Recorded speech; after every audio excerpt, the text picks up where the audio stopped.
Turkish Airlines EuroLeague in association with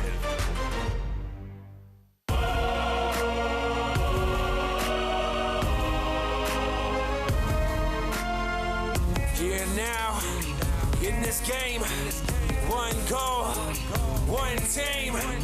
Fight for that possession, gotta act fast. Another shot, another pass. The city comes to life and they got something to say. Come on, let's go. I feel devotion. It's a derby the whole Europe wants to see. It's wild. A derby of the eternal enemies. I never seen in my life that kind of passion. This place is rocking. The intensity, the volume, the heart rate, this is what you dream of. Panathinaikos, EuroLeague champion. When your biggest rival wins it, you want to show them that you can win it too. It'll be crazy, but we have to be locked in. I'm sure we'll be ready.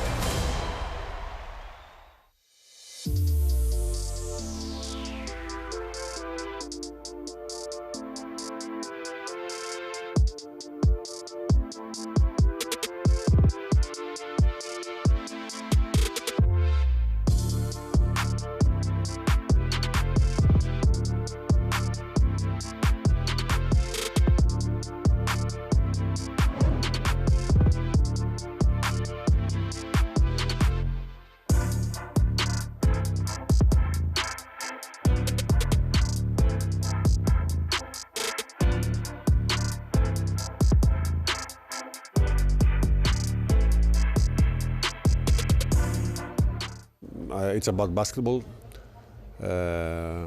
Improvement is something that we ask for. You know, it's day by day, practice by practice. Now having no absence, it's very important for us, and we can check our, readiness versus Panathinaikos here.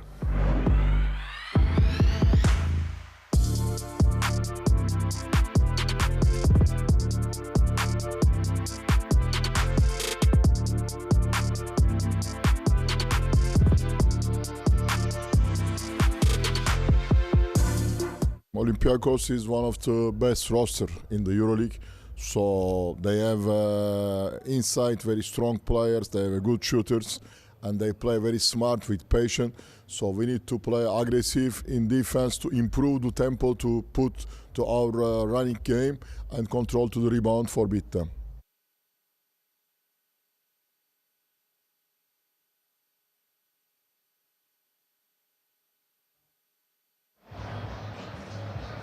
Also. Hi there.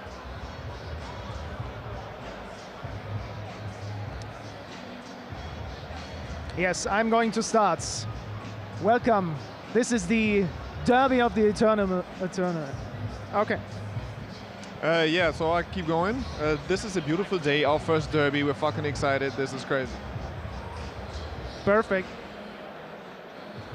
Okay, thank you.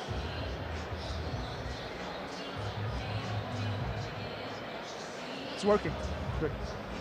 Also, die sehen uns.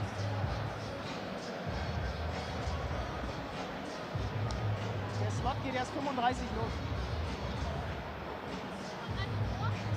Ja, also jetzt in 2 Minuten.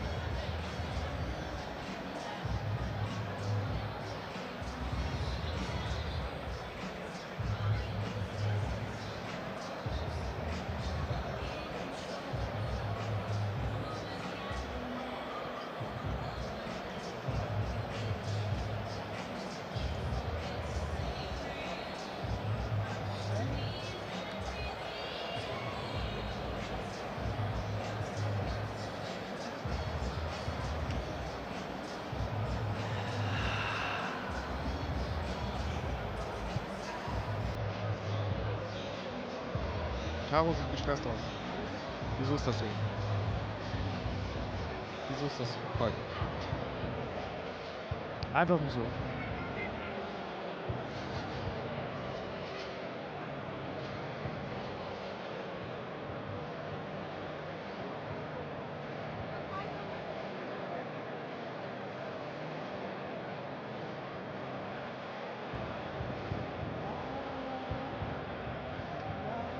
Ich glaube, wir können anfangen. Im Zweifel sagen sie uns, dass wir es nochmal machen müssen. Okay, let's go.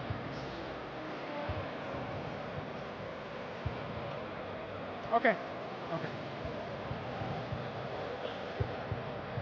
Ja, herzliche Grüße, ihr beiden, liebe Zuschauer und Zuschauerinnen aus einem der krassesten Basketballtempel, in dem ich jemals stehen durfte. Per an meiner Seite. Langsam setzt fast ein Gewöhnungseffekt ein, weil immer du bei den ganz besonderen Basketballereignissen in meinem Leben neben mir stehst. Und ich glaube, heute setzen wir eventuell nochmal einen drauf mit diesem Derby, oder? Also Benny, es könnte nicht ungewohnter sein für mich. Ich war schon mal hier. Es ist nach wie vor unglaublich eindrücklich, aber wir haben auch schon gemerkt, es riecht nicht so nach Zigarette. Es riecht nicht alt. Ja. Es ist ein Tempel, aber es ist ein neuer Tempel. Mit Marmorböden. Genau, und es quietscht noch so ein bisschen, weil alles neu ist. Also mehr Glanz als früher. Wir haben heute schon ein bisschen die Stadt unsicher gemacht. Man konnte das auf unseren Social-Media-Kanälen verfolgen. Wir waren in dem Stadion. Freiluft gab es vor ein paar Wochen mit 40.000, ein Testspiel von Panathinaikos. Wir waren bei der Akropolis, wir haben sehr gut gegessen. Denn der Nap ist für dich zu kurz, glaube ich, ausgefallen, aber die da hinter uns, die werden pushen. Gib mal kurz deinen ersten Eindruck ab. Jetzt kamen langsam so die Panathinaikos-Spieler gerade rein. Kendrick Nunn auf jeden Fall der König. Und so vom Lautstärke-Level? Kendrick Nunn der König, aber auch wie gemacht. Er ist der, der reinkommt. Es gibt eine Riesenreaktion, 1 Stunde vorm Spiel, aber er hat sofort das Lächeln auf den Lippen. Er sagt sofort, er will mehr, er will mehr. Also wirklich, er hat ja immer ein großes Mundwerk, aber er liefert regelmäßig ab. Und ich glaube, es gibt kaum einen Spieler, der so Bock hat und so gemacht ist auch einfach für dieses Derby wie er. Es ist ohnehin ja sportlich, das habt ihr und werdet ihr noch besprechen. Perfekter geht es nicht. Die Neuverpflichtung im Sommer, die Größe. Olympiacos will zurückschlagen. Dieser Mann hier hat schon kurz Thomas Walker Palot sagen können. Der wirkte auf mich nur aus der Ferne nicht wirklich nervös. Wenn du einen Anführer haben willst, der gemacht ist auch für sowas, egal ob er struggelt mit seinem Wurf, jetzt hat er ein paar getroffen, aber der sieht wirklich bereit aus dafür, hier den Ton anzugeben und zu führen. So, und jetzt brauche ich von dir natürlich noch eins. Irgendeine Art von Gefühl, was das gleich für ein Spiel wird und wer das Ding hier gleich zieht. Es wird intensiv, es wird natürlich eigentlich defensiv orientiert und trotzdem zieht das Pana 81, 76. Und mit genauem Ergebnis, oder was? Ja, sicher. Okay. Wenn schon, dann richtig. Der Mann hat heute gut gegessen, dann gibt es sogar ein genaues Ergebnis. Wir sagen vorerst erstmal Tschüssi hier aus dem Oaxaca. Genießt dieses Spiel. Wir werden es ganz sicher. Zurück zu euch.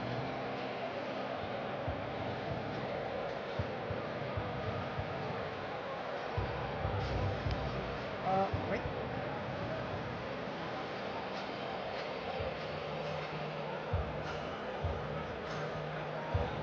Yeah, he checks if everything's good, and then yes. He checks if everything worked out, and then yes. Aber lass uns hier bleiben, wenn Katar noch irgendwas machen will. Ja. Das ist der beste Spot dafür.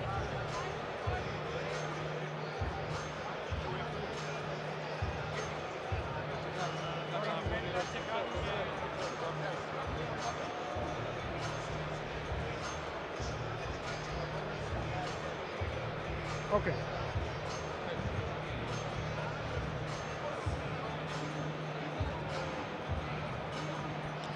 Wollen wir es mit den Dingern faken nehmen? Perfect. Yes, thank you so much. Thank you.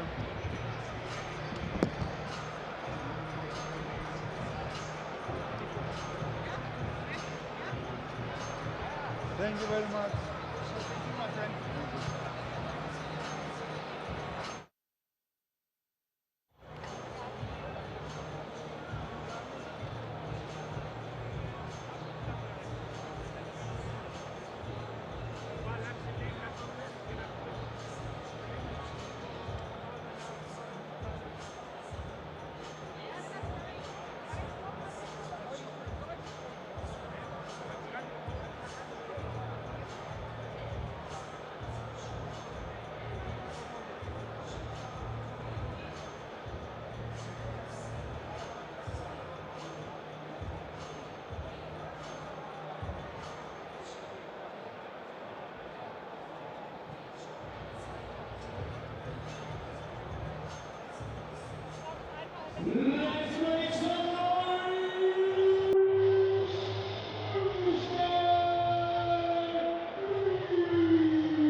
Welcome to OAKA, the home of the defending champions of EuroLeague, Panathinaikos Actor. There is a reason why the Greek derby is very well known around the globe. Now let me tell you why everybody is cancelling their plans tonight so they can watch this game. But I will do that while taking you behind the scenes so you can see where all the magic happens. Let's start by taking a look at Panathinaikos' locker room, shall we? Let's go, follow me.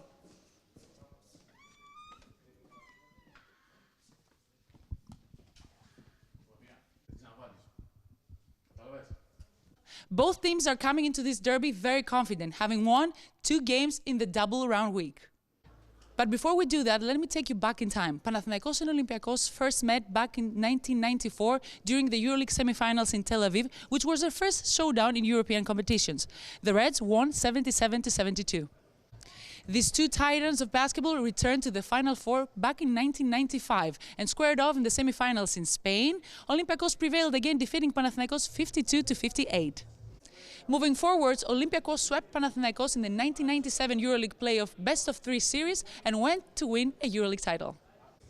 12 years later, they played each other in 2009 EuroLeague semi-final in Berlin. In a game that came down to a last shot, Panathinaikos edged Olympiacos 82-84.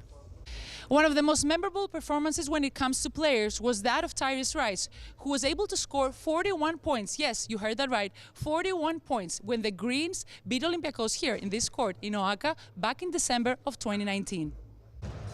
So to sum it up, Olympiacos has won the last 6 EuroLeague meetings between the teams. Will the Reds remain undefeated or will the defending champs break this cycle? I guess we'll find out in a little bit. And by the way, which player you think is going to make the difference tonight? Well, I have to go. It's game time.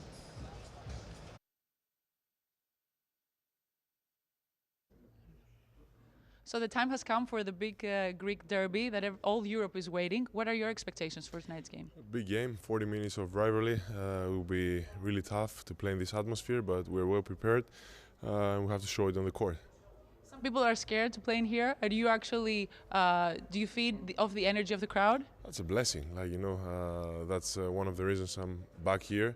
And I think it's a privilege and, like I said, blessing for every player to play in those kind of atmospheres. So first we have to enjoy it and then play hard and win this game. Coach, a test of improvement tonight, a big one, and also I guess a test of your mental strength. You know, playing on the road is always a test in those tough spots that anyone can be in these games. Yeah, I totally agree with you. It's playing in this environment. Always you are checking your mental approach, your concentration in this kind of noise that there is on the court in the arena. But it's about basketball. Improvement is something that we ask for. You know, it's day by day, practice by practice. Now having no absence, it's very important for us, and we can check our, readiness versus Panathinaikos here. Coach, it's November 8th. There's a lot of way ahead of us, but there's always, a thing that big wins, especially in these kind of places, can boost a young, fresh team as you. To have a good month or to have this special kind of confidence that these wins give you. Do you agree? Yeah, I agree, but I can say that my philosophy is always the same. One game at a time. It's finishing this game, winning or losing. You need to go immediately to the next one. So you cannot do anything else. It's we're going to play, let's say, 85, 90 games per year, and also we're going to play versus Panathinaikos more than 10 times in this. Of course, every game has a meaning, every game is important, but at the same time, we can check our potential versus Panathinaikos a lot of times, and they can check also against us. Thank you. But yeah, so taking those headphones out, what are the tunes that get you into, battle ready mode? It's a lot of stuff. I was listening to Ain't Nothing New from T Grizzly right now, but I'm going to turn you in some Martinique rap soon. You're a veteran enough. You played a dozen times against Olympiacos already in one season with Panathinaikos. So, what's the special feeling? Because everybody says that tactics and X's and O's are one thing, but passion and heart is what wins those games. What is your take? I believe it's the main thing for every game. We got to come hard, come with the aggressive mindset, try to hit first and don't get hit. So, you know, especially this type of game where everybody gonna come with the knife between their teeth and ready to fight and give everything they have. We know we playing home, we got a fan behind us, so we gotta make them proud and give them a reason to be loud. You expect a response from them? You won handily in Seth like 10 days ago, so you expect them to come guns blazing because, you know, their ego might be hurt basketball-wise. I believe whatever happened the game before, they're gonna come with the same mindset. They're gonna come ready to fight, but you know, we try not to worry about them. We're gonna do what we gotta do. We're gonna control what we can control and try to be the best version of ourselves without worrying about them. Thanks, Matthias. Thank you. Thank you. Coach, the first EuroLeague derby of the season, what kind of a game are you expecting after you dominated Olympiacos 10 days ago for the Greek League? Will be a very tough game. Olympiacos is one of the best roster in the EuroLeague.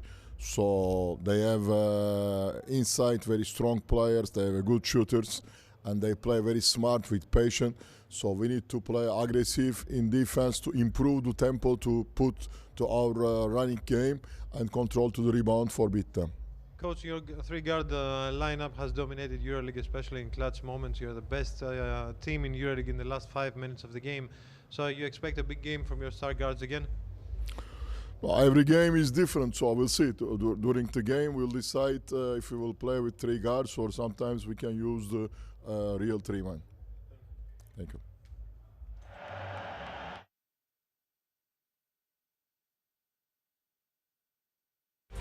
Turkish Airlines EuroLeague in association with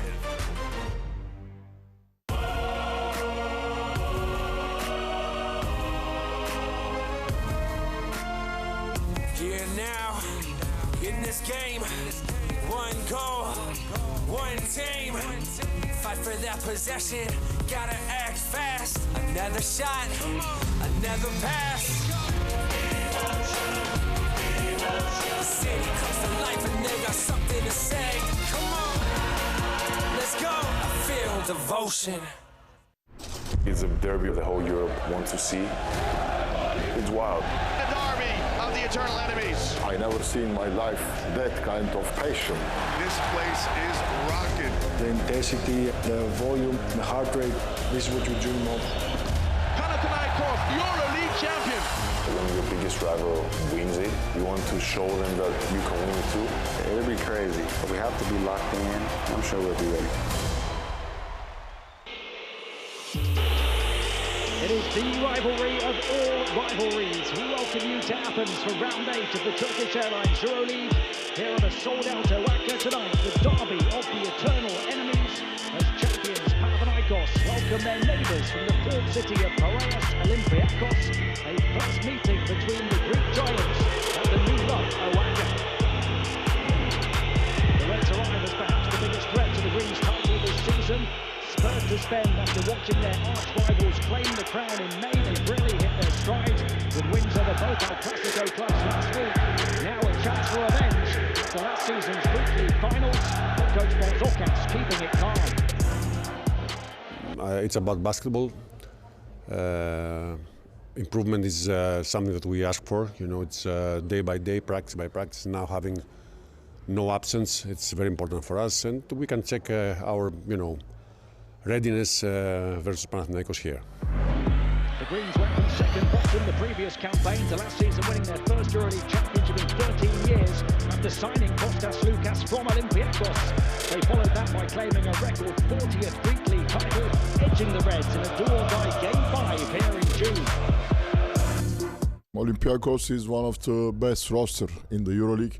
So they have inside very strong players, they have good shooters, and they play very smart with patience. So we need to play aggressive in defense to improve the tempo to put to our running game and control to the rebound for beat them.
Turkish Airlines EuroLeague in association with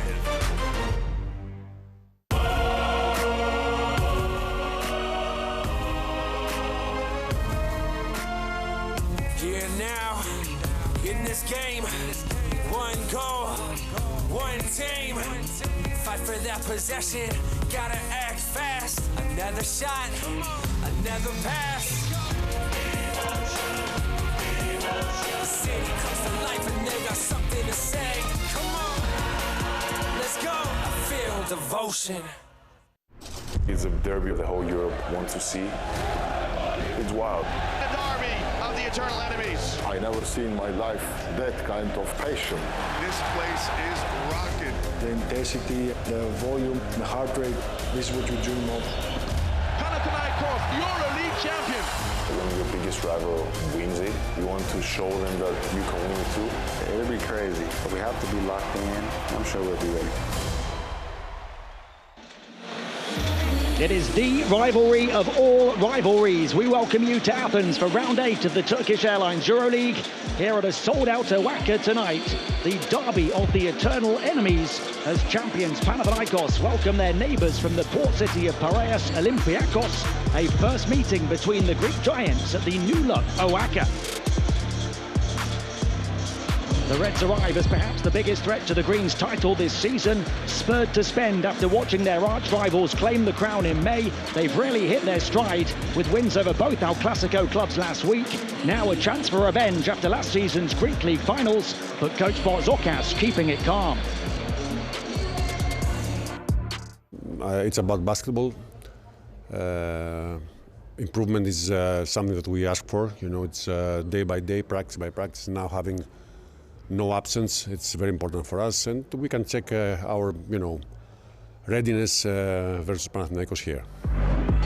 The Greens went from second bottom the previous campaign to last season winning their first EuroLeague championship in 13 years after signing Kostas Loukas from Olympiacos. They followed that by claiming a record 40th Greek League title, edging the Reds in a do-or-die Game 5 here in June.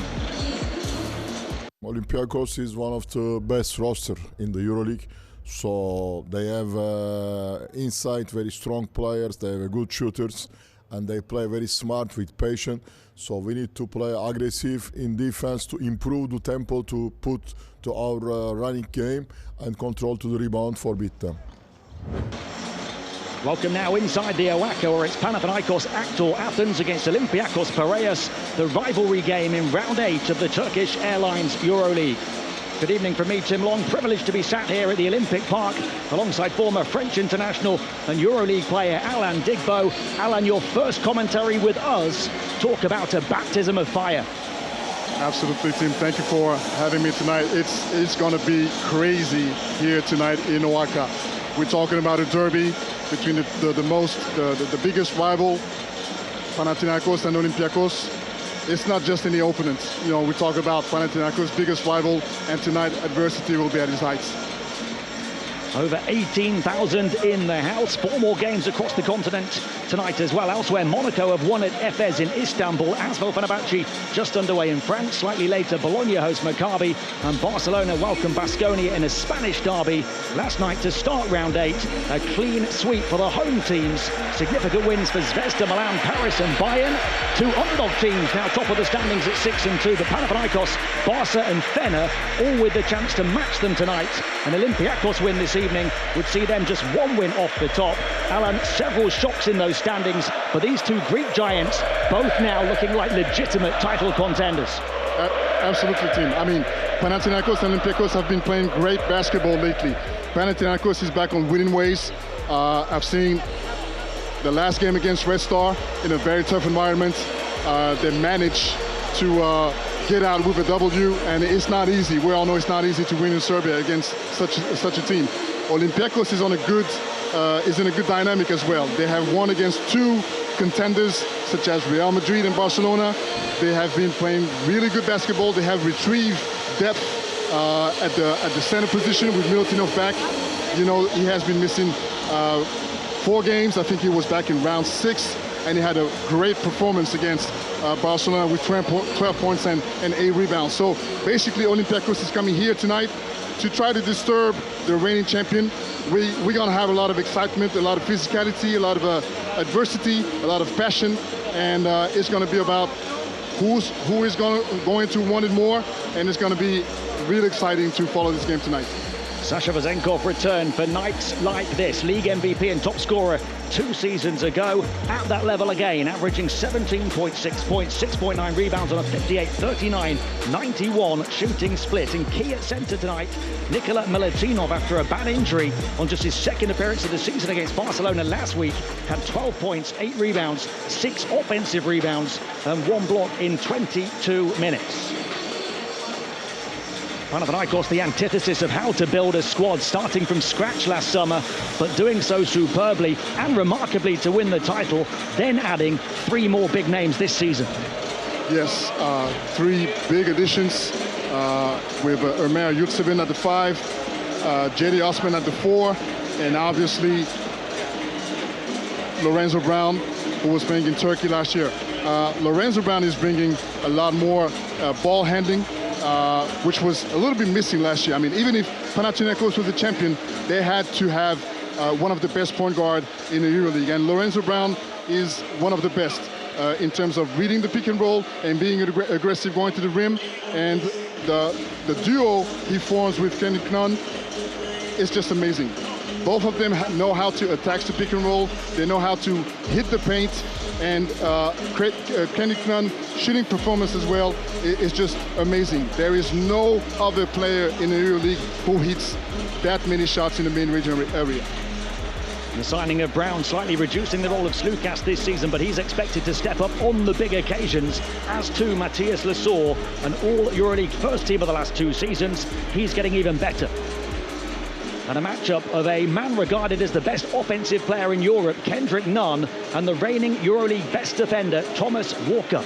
It's going to be a great matchup, team. I mean, we have to follow this one very closely because Thomas Walker is one of the best perimeter defender in the EuroLeague. He has an American football-like body. He's so tough. He brings a lot of physicality in the game. It's going to be really tough, for Kenny Knan, to create some position. But it would all depend on the quality of the screens of Panathinaikos. But definitely this is going to be a big matchup we're going to see tonight. Contrasting club histories, polar opposites in team-building philosophy, and somewhat of a clash of styles tonight. Panathinaikos with the ISO star power on offense, Olympiacos the team ball movement, but ultimately, Alan, not much to choose between them.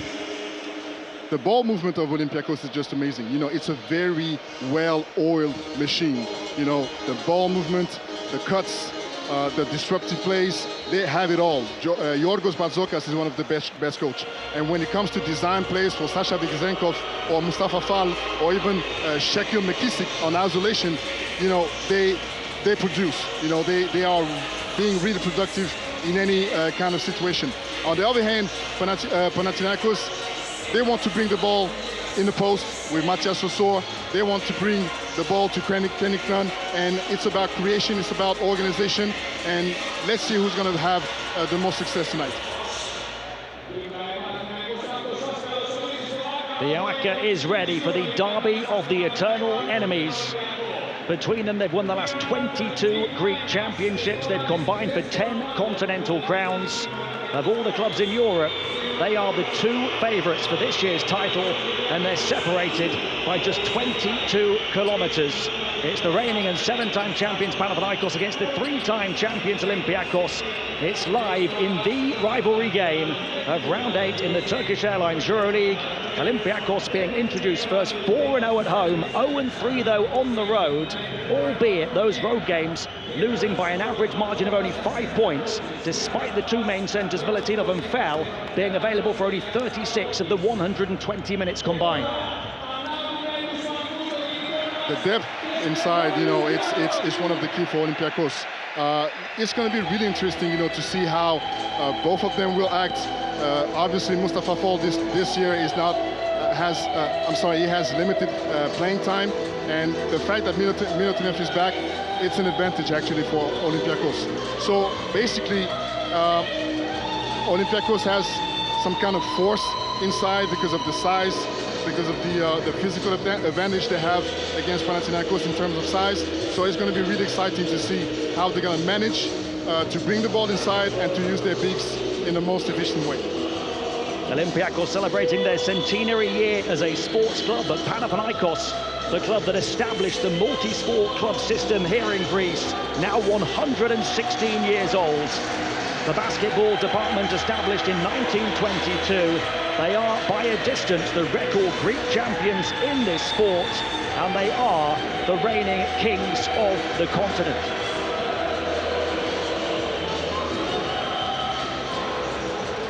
The translation of the name Panathinaikos means of all Athens.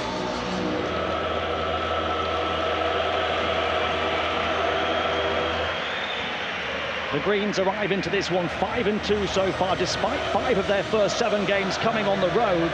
They won by 10 in Berlin to start before a 15-point win here against Bayern. They lost by only 4 at both Paris and Madrid before winning by 5 at Fenerbahce in Istanbul, and last week by 24 here against Asvel, by 4 on the road at Crvena Zvezda, coming from 14 down to do so. They've scored at least 80 in all 7 games. They've won when they've held their opponents below 80. They've lost the 2 games when they haven't. Yeah, exactly, team. Like I said previously, despite all the circumstances, Panathinaikos is back in winning ways. And this is only the 3rd time they're going to play at home tonight. So think about it. Going to Asvel, going to Red Star, going to Paris. They're all tough teams, you know, to play in, and they have been solid so far. So the records says a lot about the quality of the team. Panathinaikos 3rd in offensive rating this season, 5th in defensive rating. Olympiacos, the mirror image, 3rd on defense, 5th on offense. Kendrick Nunn was huge in the Greek League finals last season, averaged 18.6 points through the 5 games. Lost his tooth in the decider, lost 3 teeth in the decider. An iconic image for Panathinaikos fans as he celebrated. And Ergin Ataman did the double. It's his heavy metal versus Yorgos Borzokas's symphony orchestra in this styles clash here tonight. Only 8 coaches have won more than 200 EuroLeague games. 2 of them, Alan, face off here this evening. I'm sorry, Tim, I couldn't hear you. It is loud in here, and it's going to get louder. I was saying 2 of the best head coaches in the business facing off. Absolutely. Ergin Ataman, wherever he goes, is winning. And I guess everyone remembers that he said he was going to win the EuroLeague last year, and he said it pretty early. So far, he's been quiet, so I'm waiting for an announcement anytime soon. Well, until a narrow Game 5 defeat here, Olympiacos have won 7 straight Greek trophies. 2 league titles, 3 cups and 2 Super Cups, as well as reaching back-to-back EuroLeague Final Fours on a comparatively modest budget. They've added the stars this season after Panathinaikos did the double last season. Sasha Vezenkov and Evan Fournier, the 2 statement signings. And as your starting 5 for Panathinaikos, Juancho Hernan Gomez has been a key player this season. Absolutely, he's been amazing at the 4 with his mobility and his and especially his ability, you know, to spread the floor. We have like a classic lineup, basically, you know, with Lorenzo Brown, Kendrick Nunn, and I missed the 3rd one, I'm sorry. We've got the 3 guard lineup with Duran Grant coming into the starting 5 tonight. Yes, so, you know, it's a matter of adjustment. You know, in this kind of game, the lineups can change. The lineups can change anytime, and Barzokas is really good at this game. So you have to maintain players active. You don't want to have players playing 35 minutes tonight. You have to use rotations. You have to keep the player as fresh as possible. So we're going to see a lot of rotations, at least from Olympiacos, because this is the way Barzokas coaches. But I think Ergin Ataman also knows that he has to use different players in different lineups to counter Olympiacos. Coach Barzokas believes his organic success sparked Panathinaikos to open their checkbook to catch up last season.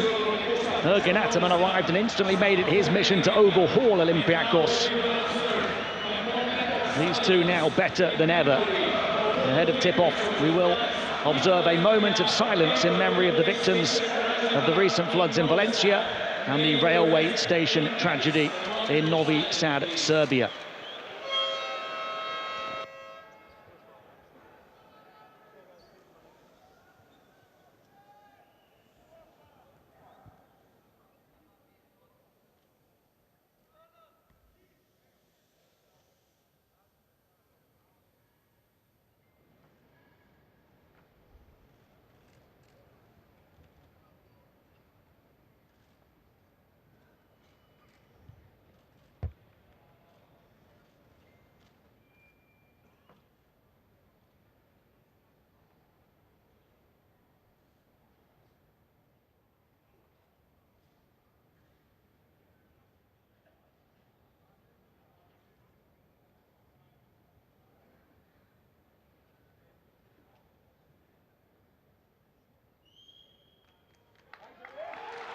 A poignant moment to be able to hear a pin drop amongst 18,000 as these fans pay their respects. The roots of this unparalleled rivalry seeded in the conflict of the working class in the Port of Piraeus and the aristocrats of Athens. Nowadays, fans of both are everywhere, but in general this week, walking through the southern suburbs, the coastal towns and beaches, it's been hard not to hear the word Olympiacos. Here in Athens itself, Panathinaikos, the name on everyone's lips. Several players have said they can't go outside without being asked about the rivalry. Tonight, everyone is tighter, tenser, more on edge at the opening tip. It is a derby of Attiki enemies. Come the end of the evening, will the region be red or green? I'm Tim Long, an honour to be courtside with former EuroLeague player Alan Digbo for the latest chapter of this rivalry of all rivalries here in the Turkish Airlines EuroLeague. Olympiacos start with the ball in the hands of Thomas Walker, top 5 in the league in assists this season, as well as his defensive excellence. Fournier has been up and down, goes up and knocks down the shot over the top of Duran Grant, who's another excellent defender. Fournier is trying to get in the game using a very early shot. He's feeling good lately. It's going to be really important for tonight's game for Olympiacos.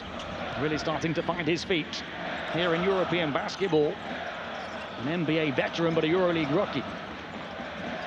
Duran Grant getting the start in that 3-guard lineup for Panathinaikos as it knocked away.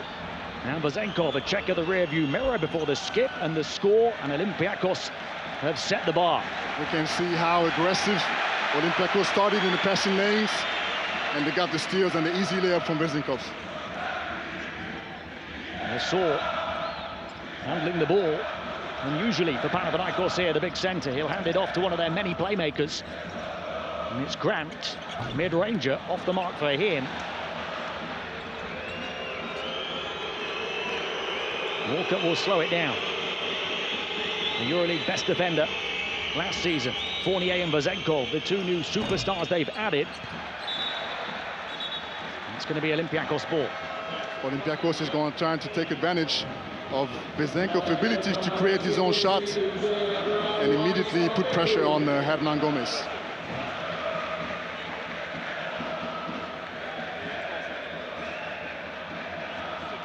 Two super clubs colliding. A chance for Olympiacos to make this a super start. Fournier, he'll float it. And Pancho the rebound. A long way off by Fournier. And a strong attack. And a trip to the line for Papapetru. This is how Panathinaikos has to dictate the tempo of the game if they able to run the floor. In this particular case, Olympiacos players were kind of sleeping, and Mustafa Fall had to react on the easy layup from Papapetru. Papapetru has been subbed into the game already.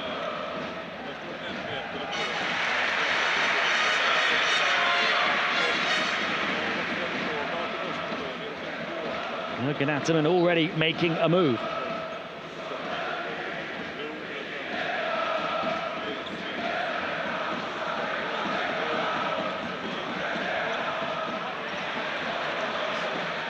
Duran Grant has gone to the bench. Fournier. Foul won't shoot the outside shot. Vezenkov certainly will, though. Short on that one.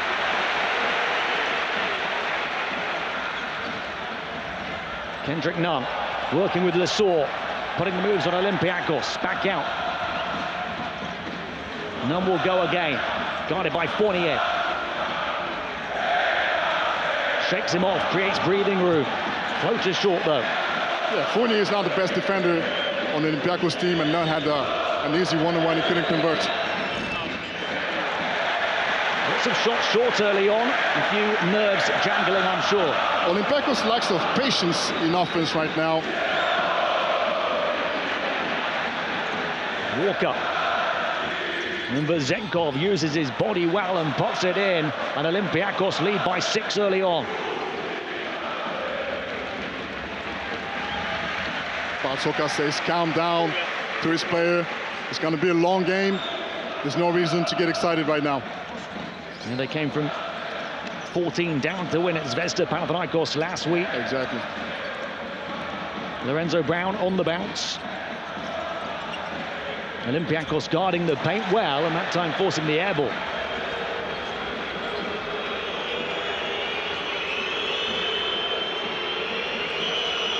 Vildoza hearing boos from gate 13 here at the OACA. Won the championship with Panathinaikos here last season and gets to the basket to score for Olympiacos tonight. This is a smart player from the Argentinian point guard. He's 17th player to make that particular journey from Panathinaikos to Olympiacos. In the previous summer, Kostas Lukas went the other way. He was the 15th player to move from Piraeus to Athens. So far, Panathinaikos is struggling to find an easy shot. 0 of 4 from the field. Olympiacos 4 of 8. They've taken twice as many attempts so far because Panathinaikos have committed the first 2 turnovers of the game, and Olympiacos have an offensive rebound as well. Panathinaikos is struggling finding his rhythm, like I said, and Ataman doesn't make that move so early in the game. You know, we are 4 minutes into the game and Slukas is already on the floor. Kostas Lukas below his usual numbers this season, but nice play. Good for Vezenkov, who just scores so efficiently. 6 points already. Team, that's what he does best. Backdoors, cuts. Nobody better with that off-ball movement than Sasha Vezenkov, the former league MVP. Nunn for 3. Got it to set this place alight. This is the key for Panathinaikos to alternate inside out and find open shooters. And he's the best of them all, Kendrick Nunn. Vezenkov, up fake, attack Swancho, into the lane. Pancho Hernan Gomez owning the Athens airspace in the derby. And doing so at both ends as he gets the finger roll to fall, and Panathinaikos have arrived. It all starts from a great effort from Hernan Gomez with a huge block on Vezenkov. 5 points in a flash. Vildoza to Fournier. Papapetru on him. Fournier, they want an offensive foul, and Fournier sticks it in. We're going to see a lot of switches, and this time Fournier read it pretty well and went to the basket. Panathinaikos fans riled right now. Slukas to Lesor, looking to show a bit of range. Lesor, who's been shooting at 79% from 2 this season, doesn't usually take them that far from the basket, though. I don't think Ataman is happy with the kind of shot selection Panathinaikos players are taking right now. They're going to need to move the ball better. And they trail by 7 at the first timeout, despite Pancho Hernan Gomez's best efforts to change the dynamic of this first period. It's Panathinaikos 6, Olympiacos 13 at the timeout. You should pick me in the EuroLeague Fantasy Challenge because you are smart and you watch the game. I would pick me, but maybe you just like to have fun with your friends and you don't care about winning. If you pick me, you pick me. If you don't, I don't know what to tell you. Because I'm the best looking guy out there and I can dunk without jump. You should pick me because your mom loves me. Because I'm good at basketball. Simple. If you don't, I'll tell my cat and he'll be upset. It will make you proud. Because I'm very cool. We can win every game. If you don't care about winning, then you should pick somebody else.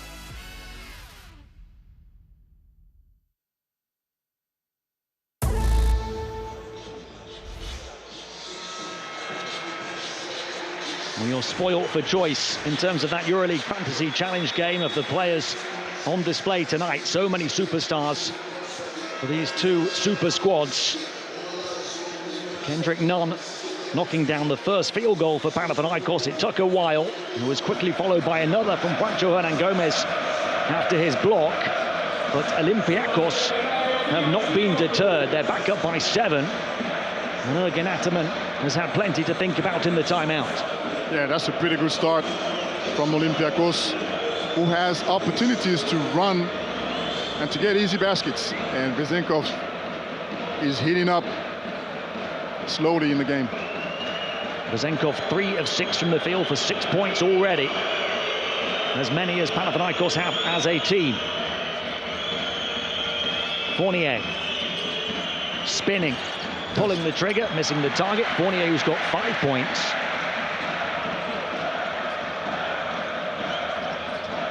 Olympiacos actually thought they were the front runners to sign Kendrick Nunn last summer. And then Panathinaikos snuck in. Here's Lucas. Couldn't convert. Vezenkov the rebound. That would have been a great reward for kicking out the ball to the corner. And Olympiacos is quite organized defensive-wise.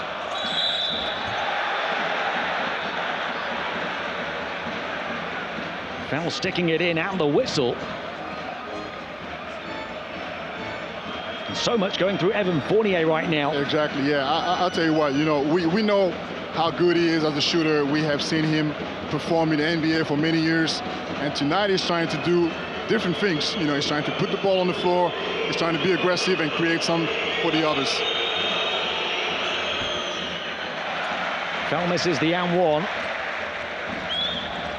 Fournier arriving after Vezenkov in the summer for Olympiacos. He just couldn't resist adding a player who's dreamt of playing for the club. Said he wanted to join a EuroLeague team on fire, and he's certainly done that. He's so good at it, collapsing. Fournier taking it right to the goal, misses though. Now it's Olympiacos short-handed on defense. 3-on-1, walk up left on an island, and Papapetrou puts it in off Nunn's assist. That's a good reaction from Panathinaikos, but when Panathinaikos players are trying to drive and attack the switch, there's always the help from the weak side coming, so they don't have access to the rim easily. Bulldozer into foul. Foul, an excellent passer from the post, this time wriggling up against Dinos Mitoglu. Got nothing. Mitoglu held his ground pretty much. Foul the 2'18" center, stopped by the 2'10" forward Dinos Mitoglu. We have two different defensive style. We have Olympiacos on one side, who is trying to send the players to the baseline, and someone is going to come for the double team. But on the other end, we have Panathinaikos who's basically willing to play the one-on-one. And in this case, Mitoglu made a good job against Mustafa Fall. Mitoglu's filling the void at center right now, with Lesor going to the bench. Usually plays at the 4 position. Milutinov comes in at the 5 in place of Fall for Olympiacos. Milutinov is coming from a good game. Panathinaikos without Kostas Antetokounmpo tonight. They do have Omer Yurtseven though. Olympiacos off the back of that defense. Fans want to travel. They get the turnover ultimately via the steal from Nunn. Can't leave him alone. Didn't greet him, so Nunn took the invitation to shoot. That's exactly the kind of shot Panathinaikos is waiting. Owaka is waiting, actually. They've closed a 9-point gap down to 4. Nunn 2 of 2 from downtown. Fournier gets the switch on to Mitoglu. Lobbed into Milutinov. Tough shot for him over the top of Plancho.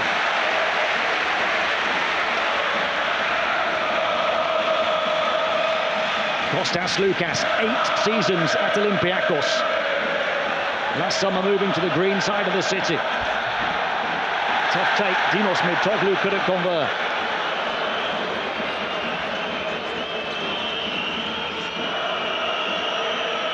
Vildoza getting a big roll here will slow it down. And he'll shoot from near centre court. Closer to the perimeter.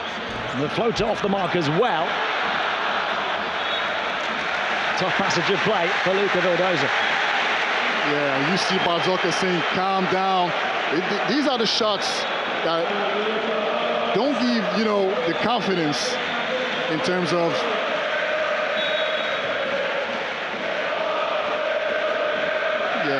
You know, Vildoza won the championship here last season. He wasn't happy with his playing time. He's moved to Olympiacos. He's only getting 15 minutes a game, but he's played 8.5 minutes already in this one. Yes, I mean, he's a player, you know, that need confidence. You know, we've seen him in Spain. He performed in Spain, and he's kind of struggling since last year. So he needs rhythm, you know, in his confidence, and this kind of shot are not going to help him. Here's your 7. A dunk on Derby Day to shake the pillars of the Parthenon. We've seen him in the NBA, and this is exactly how Panathinaikos wants to use him, his verticality and his mobility. Williams-Goss back out, Panathinaikos back with him 2 from 9 down. Papanikolaou, 3-point shot, the captain converts. They have trouble matching up. This is the 3rd time, I guess, they're leaving players by themselves. They need to talk better. Nunn slows it down. 6 points, 2 assists for him now after the alley-oop. Short on the 3, Vildoza, quick outlet pass. Look at Milutinov, the big man running the floor. And the chase back attempt from Kendrick Nunn, but a whistle as he clatters into the advertising boards behind that basket.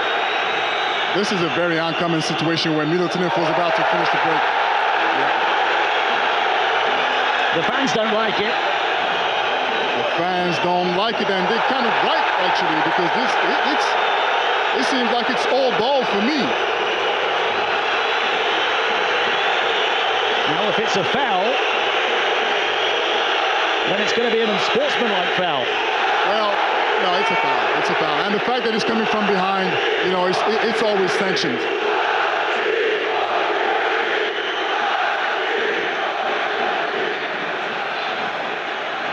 And Kendrick Nunn not giving up on the play. These fans here in Athens appreciating his efforts and doing their very best to sway the officials. Every play mattered tonight, Tim. I'm sorry. It's you know, it's a derby, so you can't let your opponents going for a free layup. Everything has a price, you know, and both teams knows it pretty well. They know each other very well, so it's not gonna happen, you know, that easy. So they have to be focused not to let that happen again, because both teams are trying to run, and both teams are pretty aggressive defensively. And they're just checking the game clock here. Yeah.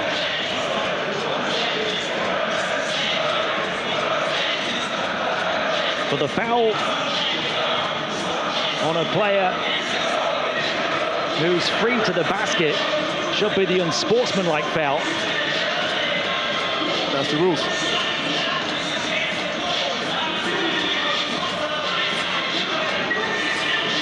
The unsportsmanlike would mean free throws and possession for Olympiacos. Kendrick Nunn still stating his case, saying he got all ball, doesn't like it. Panathinaikos have been riding their first wave of momentum to try and close a 9-point gap. Instead, Milutinov out the line here.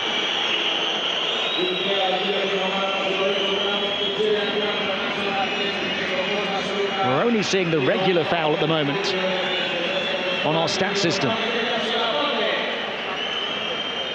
Ataman has called Slukas and Papa Petru back on the bench. He's trying to bring a lot more ball handling in the perimeter and some defense with Jerry and Grant.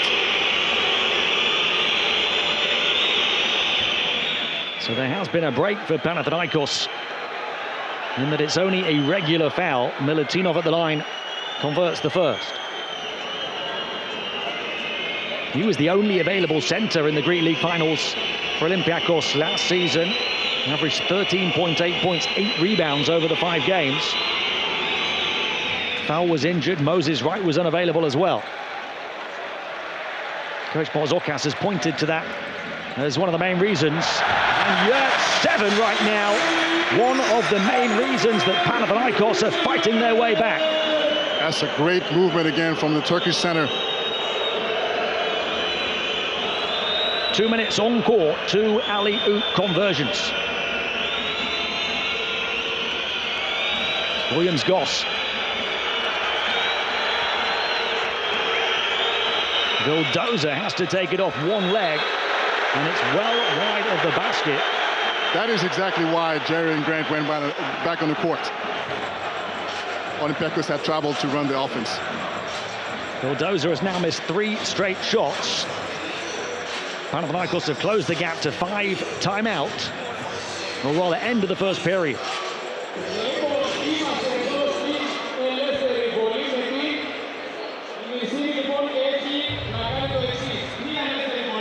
And a tough offensive period for Panathinaikos, scoring just 15 points. They came here with the 3rd best offense in the competition, averaging around 86 points per game. The Olympiacos defense doing a number on Panathinaikos early on. The Greens started with a drought. Panathinaikos down by as many as 9 points, but doing their best, Alan, to battle back. It's going to be a long night, team. You know, we're only in the first quarter, and Olympiacos kind of get the momentum for now, but Panathinaikos put the defensive players on the court now. They are more intense in the passing lane, more aggressive in the passing lane, and we saw in the last action how Olympiacos had to take a bad shot. So, like we said, you know, before the game, defensive-wise, the 2 teams are going to be really concentrated, really focused on trying to prevent each team, you know, to play the way they want, the way they like, the way they know. So it's going to be interesting to follow Jerry and Grant defensive performance on one side and Thomas Walkup on the other side. 6 points for Sasha, but Thomas Walkup, your best performer of the first period, 4 assists and a steal with 0 turnovers. That's a clean. You know, he's been sheet stat, as always, you know.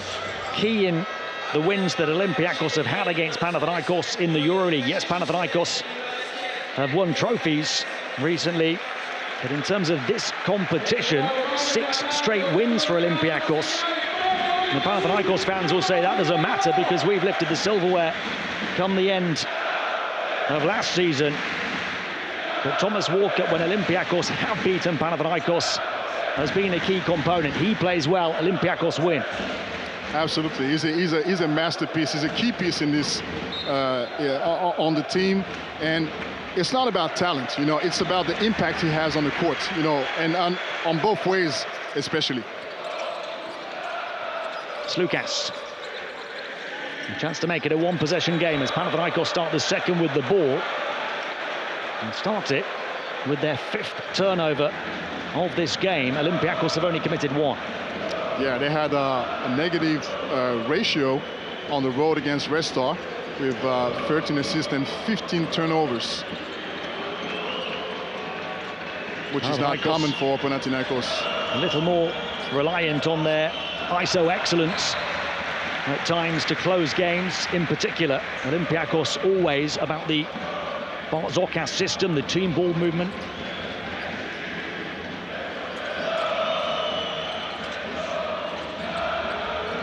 They've had an excellent defense, Olympiacos, for several years now. They've added offensive weapons this season in Vezenkov and Dorsey and Fournier to try and improve that side of their game. Milutinov is providing a lot of second chases for Olympiacos. This is going to be key tonight. Lately, Olympiacos has been rebounding really well in the last 2 games. Panathinaikos has to box out. Lorenzo Brown for 3. Flipped back by Yurt-7, only as far as Papanikolaou. And here goes Williams. Goss in transition, got it and won. You know what, Tim? Olympiacos is really disciplined tonight. As soon as they get the rebound, they're running in the lanes to find the easy layups, and Panathinaikos doesn't find the solution on the defensive transition. It's off the back of that Olympiacos defense. They've held Panathinaikos to 4 of 10 two-point shooting and forced them into 5 turnovers. And they're getting higher percentage opportunities on the offensive end off the back of it.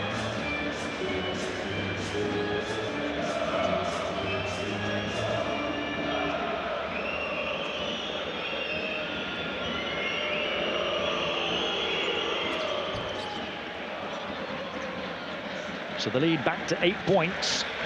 The first score for Williams Goss is the 3-point play. None, fumbled, recovered. Guarded by Milutinov. They're trying to get the ball inside, but there's so much pressure from William Goss. None pulls up for the long 2, it's too long. McKissick the rebound. That was an excellent defense from Olympiacos because they tried to get the mismatch. They tried to bring the ball inside, but William Goss denied it. McKissick and Peters in the game for the first time for Olympiacos. Demonstrates their strength in depth. Milutinov beats 2 to score the 2, and Olympiacos have a double-digit lead. Thanks to Milutinov's experience and his knowledge of sealing and get the ball inside, he got an easy bucket. It's Nunn for 3, and that's off. And right now, Olympiacos have clamped down on Panathinaikos, and this place is about as quiet as you'll hear it tonight. Absolutely, shots are not falling today for Kendrick Nunn. Milutinov, he'll go at Yurt-7. In the mood right now. Papanikolaou puts it on the floor. Aggressive attack. Milutinov, another offensive rebound. He's the X factor, and he'll go to the line again. No need to remind that he was key in the victory against Barcelona. With 6 offensive rebounds, he has exactly the same impact tonight. And Panathinaikos players, whether Mitoglu, now they bring back Lesor to bring a lot more physicality against Milutinov. But he is really a problem at the moment for Panathinaikos centers. And the absence of him and fellow centre Mustafa Fall the first few games was really the main reason Olympiacos started slow. Only returned to the court last week. Milutinov played 7 minutes the first game of the double week against Real Madrid, and then put in a big shift in 22 minutes against Barcelona and looked straight away back to his best. He looks in pretty good shape, you know, for missing the first 4 or 5 games. He came back being productive. And that's the reason Olympiacos' rebounding numbers through the season looked low, but it's because of the first few games when the centers were missing. The last 2 games, they've been a very good rebounding team. Absolutely, he is a great addition for this compartment. A 12-2 run to get Olympiacos up by 12. Lesor to Slukas. Panathinaikos have struggled with Lesor on the bench. There's the cutter, Cedi Osman, short on his shot as well. Olympiacos is so aggressive on the ball, away from the ball, rotating on time. Panathinaikos has big trouble running his offense. Williams Goss taking the ring road around the defense, finds McKissick. He's been one of the biggest impact players in the EuroLeague this season off the bench. Williams Goss on the flyby, foul by Duran Grant. That's 3 on Panathinaikos already. Yes, that's worrisome because defensively they're not playing with high energy so far, and they don't find solution against the perimeter player putting the ball on the floor. They're late, and they have been really aggressive against the closeouts. Papanikolaou flips it out to the wing. McKissick off the mark. Milutinov again, his 3rd offensive rebound. Still time on the renewed shot clock here. Williams got to go to work. That's tough. Not the shot they wanted. Peters off the underside. But 14 minutes played. Olympiacos playing with that aggressive defense. That is only the third foul they've committed in those 14 minutes. Yes, it's amazing how Panathinaikos is kind of undergoing what is going on in all aspects. And you have an Olympiacos team highly concentrated and knowing exactly what to do on the defensive side, and on the offensive side, you know, as always, you know, they're moving the ball and they're trying to get easy basket. But lately, using Milutinov as an anchor on the offensive side, plus his ability to grab offensive rebound, is definitely giving an advantage for the Reds. He's grabbed 5 rebounds, including 3 offensive rebounds, and got 6 points in 7 minutes of action so far.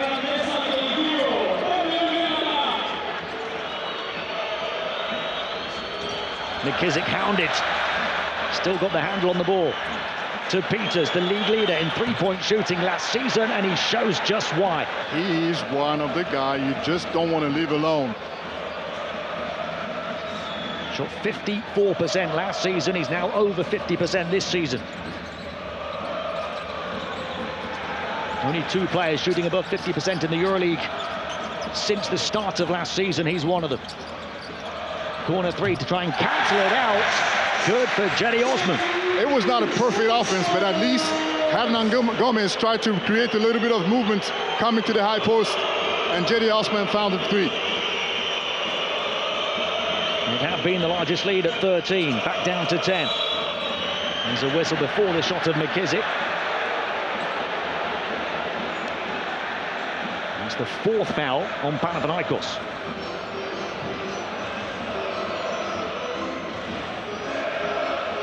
It's the 2nd on Duran Grant. He becomes the first player in the game to pick up a 2nd. Yeah, he's trying to match the physicality of the opponents, but he got caught. Williams Goss. Knocked in by Peters to Milutinov. He'll go at Lesor this time. Lesor doing a better job, but they don't do a good job of hanging on to the ball. Panathinaikos have really lost their way and digging the dagger in from deep. Nigel Williams-Goss. Absolutely. This one hurts because it was going to be a fast break. 20-33 is your score now. A 13-point lead again. Osman. Only the 2nd foul on Olympiacos in this period.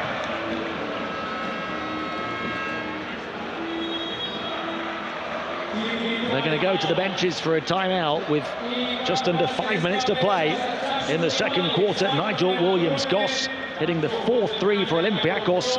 13 ties the largest lead.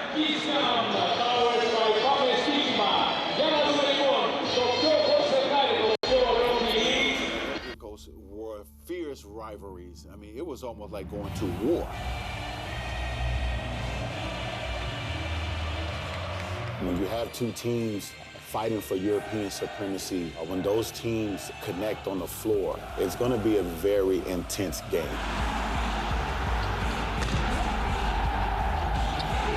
I am here to win.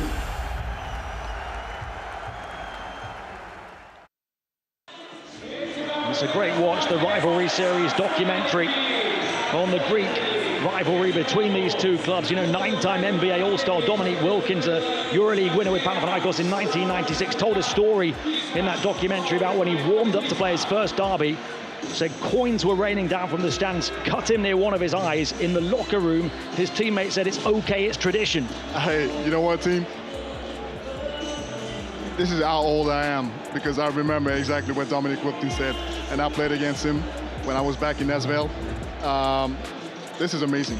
This is an amazing documentary, and I encourage everyone to watch that. It's not quite like that these days, but it is still as heated as they come. Free path into the paint for Duran Grant, and he strides right down it. It's one of the few times Panathinaikos found an open lane to the basket. They're going to have to use Jerry and Grant's ability to penetrate and to hit the paint as much as possible. And off the back of that, with Grant still playing on 2 fouls, he's all over Shaq McKissick, who's called for the offensive foul. It's that left arm hooking out.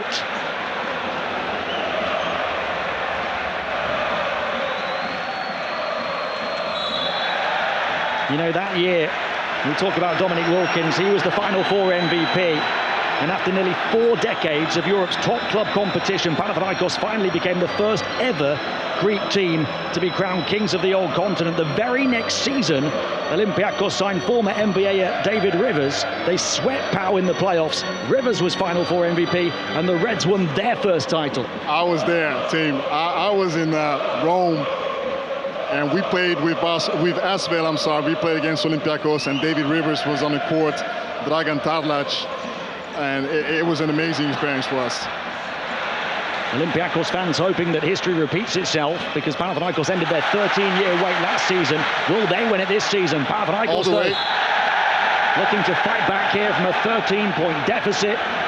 Fans want the unsportsmanlike foul, and Jetty Osman has been a spark plug for Pau. Jetty Osman is trying to wake up his team. You know, since he entered the floor, he's been aggressive off the dribble, tried to grab a couple of offensive rebounds, and now he run the break and get the foul.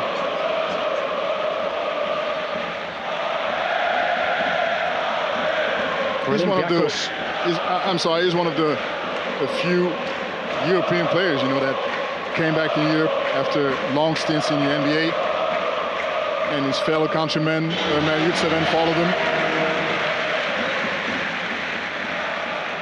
And sweet talking of the Turkish national team coach Ergin Ataman, perhaps. Absolutely, you cannot refuse that call. And I mean, it's great. It's great for the Greens. It's great for the Turkish national team to have Jetty Osman back in Europe with Ömer Yurtseven. Osman splits the pair at the stripe, 10 the gap. Final 4 minutes of the first half. McKissick on the burst to the basket, got it. He's so quick. He's so quick. He's one of he has one of the most efficient first step in Europe. It's just amazing. If you give him a lane, he's going to get it quick. Lesaur. Mismatch against Williams-Goss. Fans want him to expose it with the footwork, and he gets denied by Peters.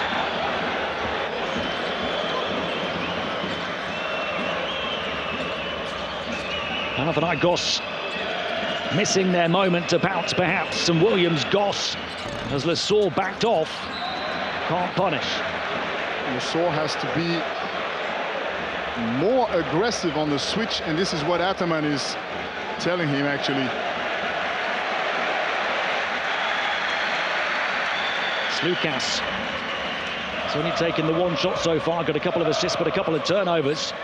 Lesaur yet to score, missing both of his shots. He'll take it at Moses right this time. Back out to Slukas. Shot clock down to the final 5. Slukas, the footwork, and then beats the shot blocker as he puts it in off the backboard. That was a typical play for Panathinaikos. Actually, they went back to the basics, bringing the ball down to Lesaur, kick out, and a drive from a perimeter player.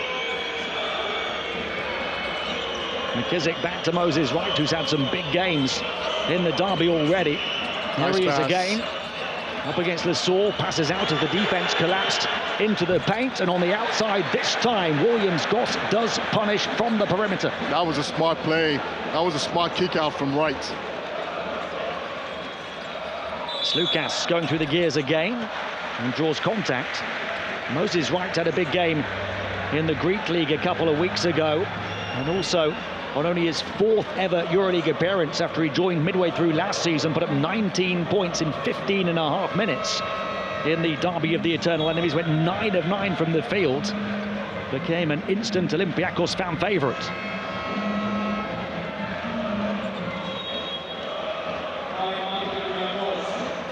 Williams-Goss Now 2 of 4 on the outside, has 9 points to lead Olympiacos and indeed all players in scoring. Timeouts here with Olympiacos back up by 13, 25-38 on the road at Panathinaikos.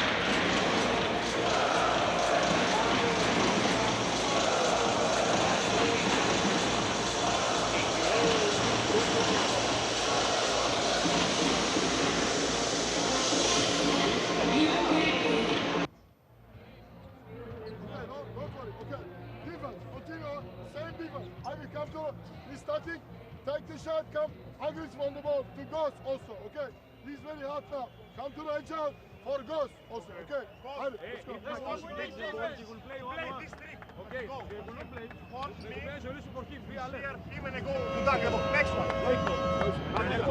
Get closer to the border.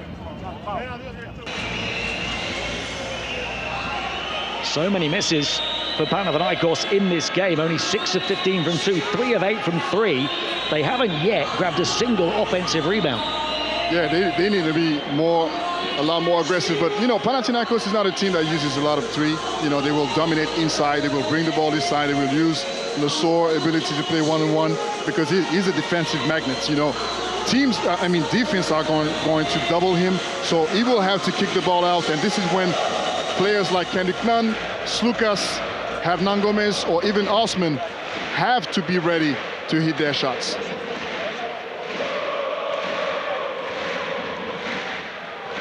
Kostas Slukas out the line. Made his EuroLeague debut as a teenager with Olympiacos. Won 2 championships back-to-back in 2012 and 2013, which is the last one Olympiacos have won 11 years ago. Came within 1 shot, of course, of winning it 2 seasons ago as well, and then decided last summer to trade red for green. And it worked. And it worked. He won his 4th personal championship after one at Fenerbahce in 2017 as well. Became only the 2nd ever player to win titles with 3 different clubs. He's one of the all-time greats. Final 4 MVP as well last season. Safe to say, no longer an Olympiacos fan favourite. First rebound for Lesor. Now none. Juancho Hernan Gomez puts the brakes on the 3. Lesor will back in against right up fake, and a foul. It was really close from finishing with a dunk. Moses Wright had to make a foul.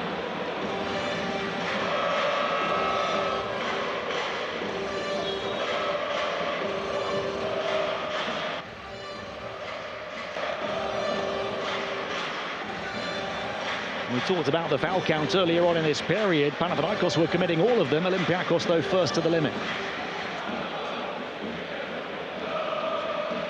Now, this is the Achilles heel for Matthias Lesor. 53% for the season. Absolutely. He went one for 6 in Belgrade, if I'm not mistaken.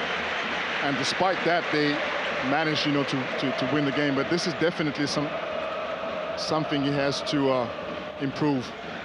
He dominated the middle over the Greek League finals last season. 15.6 points, 6.8 rebounds a game. And he scores his first point of this EuroLeague derby this evening as he makes the second.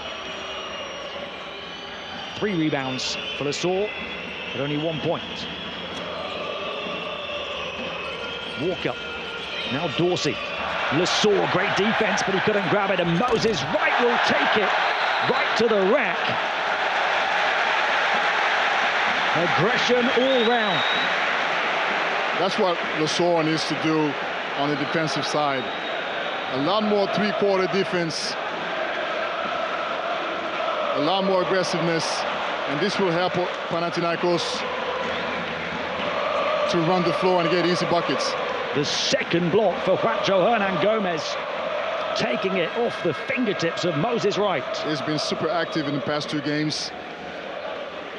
And Ataman is using his productivity and rewarding him with staying on the court. He's like a player reborn this season, Juancho Hernan-Gomez. His index rating has near tripled from a difficult first year with Panathinaikos last season.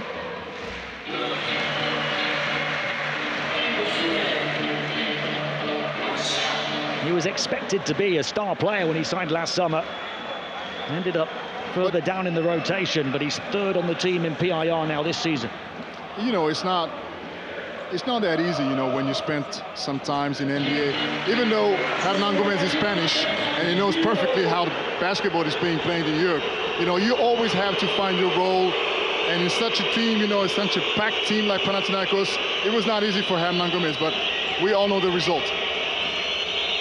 Foul to Vezenkov. And he's off by a long way. And that's got this place believing in this comeback now. Panathinaikos cutting it from 13 to 8. Final minute of the first half. Slukas, lean forward three. The green wave crashing against the club from the Porto Piraeus. That's what he's here for. Big shots at the right time. Kostas Slukas stepping up to the plate.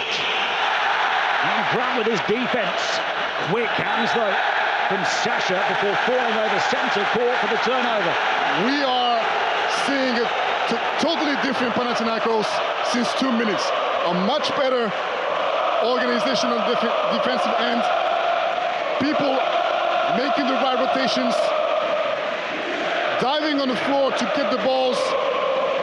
And obviously it all started with Slukas, with the three-pointer and his ability to lead the team. And of course, energy on the court translates to energy in the stands. None. Shot clock to 4. Grant looking back out. This time the runner off the mark. Lesour crashing the glass to no avail. Quarterback pass to Vezenkov, who gets it and won in the final 1 second of the half.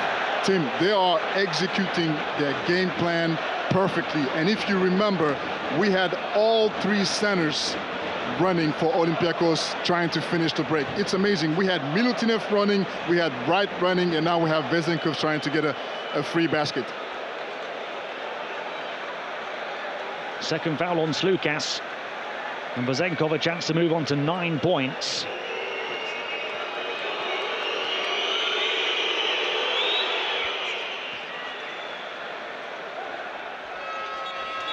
And that will do it for a red-hot first half in the derby of the eternal enemies. Olympiacos have led throughout ever since the opening score by as many as 13 points.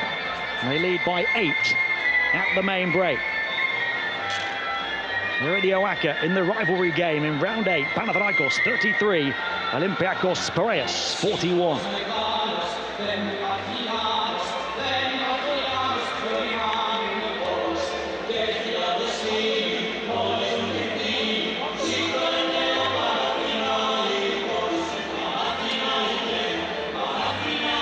Stay with us as we wrap up the opening 20 minutes here at the Olympic Park. Let's hear first from Nikola Milutinov. Great start for your team, especially in the first quarter. Panathinaikos was able to turn a little bit the situation around in those last 3 minutes, but you're still ahead. You have scored 41 points. So what is the plan besides you keep dominating under the basket like you do? I mean, the plan is just playing as we're playing now, to control their great offensive qualities, and to play good defense as we play in the first half. And with this way we can win the game. Thank you very much. Milutinov's only played 8 minutes, but he's got the highest PIR of all players in the game. 6 points, 5 rebounds, 3 offensive rebounds for Milutinov. We'll get some reaction from the Panathinaikos camp as well. And here from Juancho Hernan-Gomez. You guys had a little bit of a slow start in the first quarter, but you were able to find your rhythm within the last 3-4 minutes of the second quarter because you became a little bit more aggressive in defense. What else do you have to do in that second half that is coming? I mean, no excuses. We play at home. We play soft. we don't deserve this win right now, so we need to play better second half. Thank you very much. Juancho, the PIR leader for Panathinaikos, albeit with a PIR of only 7. He's 1 of 2 from the field for 2 points, 5 rebounds. It's the 2 block shots that really stand out for him. He's injected hustle when Panathinaikos needed it. Absolutely. But, you know, when I watch the stats and I see how Olympiacos is dominating the offensive board, and this is something they really have to stop, you know, because Olympiacos has been really aggressive in the past 2 games. They kind of have the rhythm to get the boards, and Panathinaikos has to find a solution in that aspect. Motorola, BKT, and Adidas. Official global sponsors in association with the Turkish Airlines EuroLeague. A difficult first half for Panathinaikos, held to 33 points. A team that have averaged 43.5 this season. Fournier started well. 5 early points for him. Vildoza getting a bigger role back at his former team. But it's 9 each for Sasha Vezenkov and Nigel Williams-Goss to lead the way in scoring for Olympiacos. Their defense has been the difference. They set the intensity level high. Panathinaikos steadily trying to meet them there. Absolutely. They play at home, and they have to realize that they need to be a lot more concentrated. Olympiacos started pretty hard defensively, cutting the passing lane, running, getting open shots, and Panathinaikos kind of reacted late so far. But they show some kind of reactions. They have to solve the rebounding problem. It looks very impressive for them. 12 assists with only 5 turnovers. 12 assists on 15 made field goals. And forcing 7 turnovers on Panathinaikos. Panathinaikos who haven't grabbed a single offensive rebound.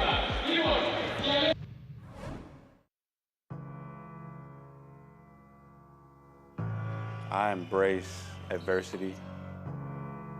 And I know a lot of success comes hard tasks. So when those hard tasks come, I welcome them with open arms. That's what I had to do last season.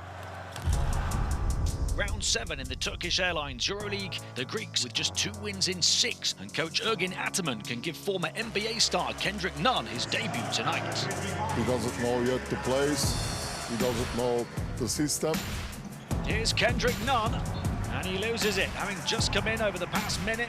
First item on his stat line in the EuroLeague is a turnover. Having to adjust with the style of playing everything, it took some grind. Nunn, it's his first shot in European basketball. It was enjoyable. Oh, what a hustle play by Kendrick Nunn. Panathinaikos continues to roll. One more time. Nunn, sends his high school teammate to the floor, and how about that? Nunn gets free. Nunn gets the score, and it's over.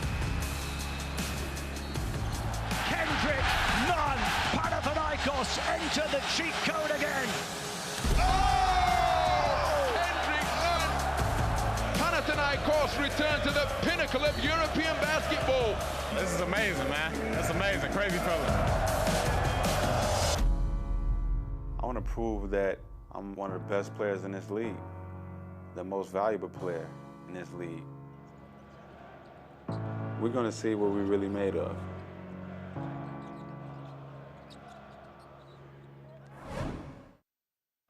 This is probably one of the best dunks of my career. I don't think I'll ever be able to get that high again, but it's good to have it as a memory. So here on the phone, we have the Oli versus Pana game, my first derby playing for Olympiacos. McKissick, is he going to go the distance? Oh! Shaq McKissick, welcome to the derby of the eternal enemies! Even though this was one of the early on buckets, I still didn't understand the significance of this game. But I knew I was ready to play. Oh boy, the fourth quarter dunk.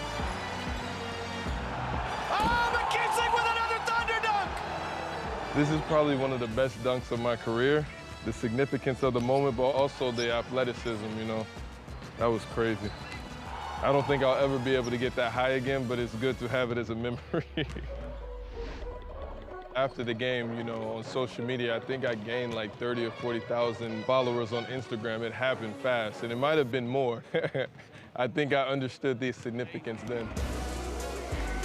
It set me up for many years here at Olympiacos. I really think it was one of those things where it was destiny.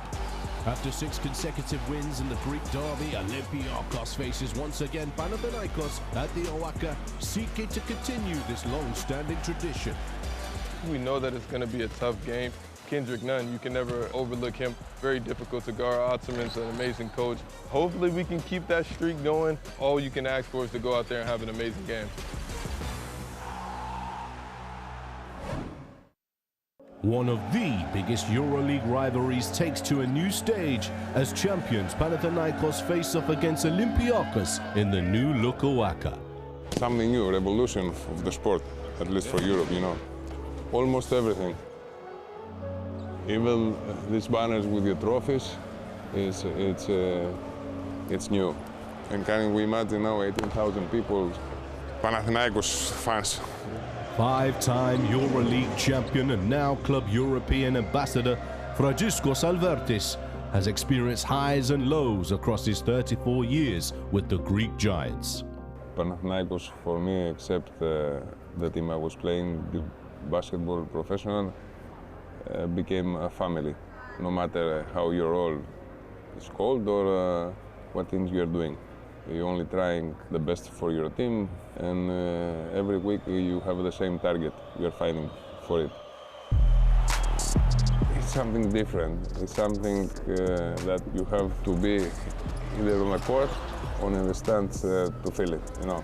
It's a completely different game from any other earth. It's traditional big game from Greece, and no matter where you play in this kind of beauty, you know, or one or a smaller gym, it's going to be the same thing.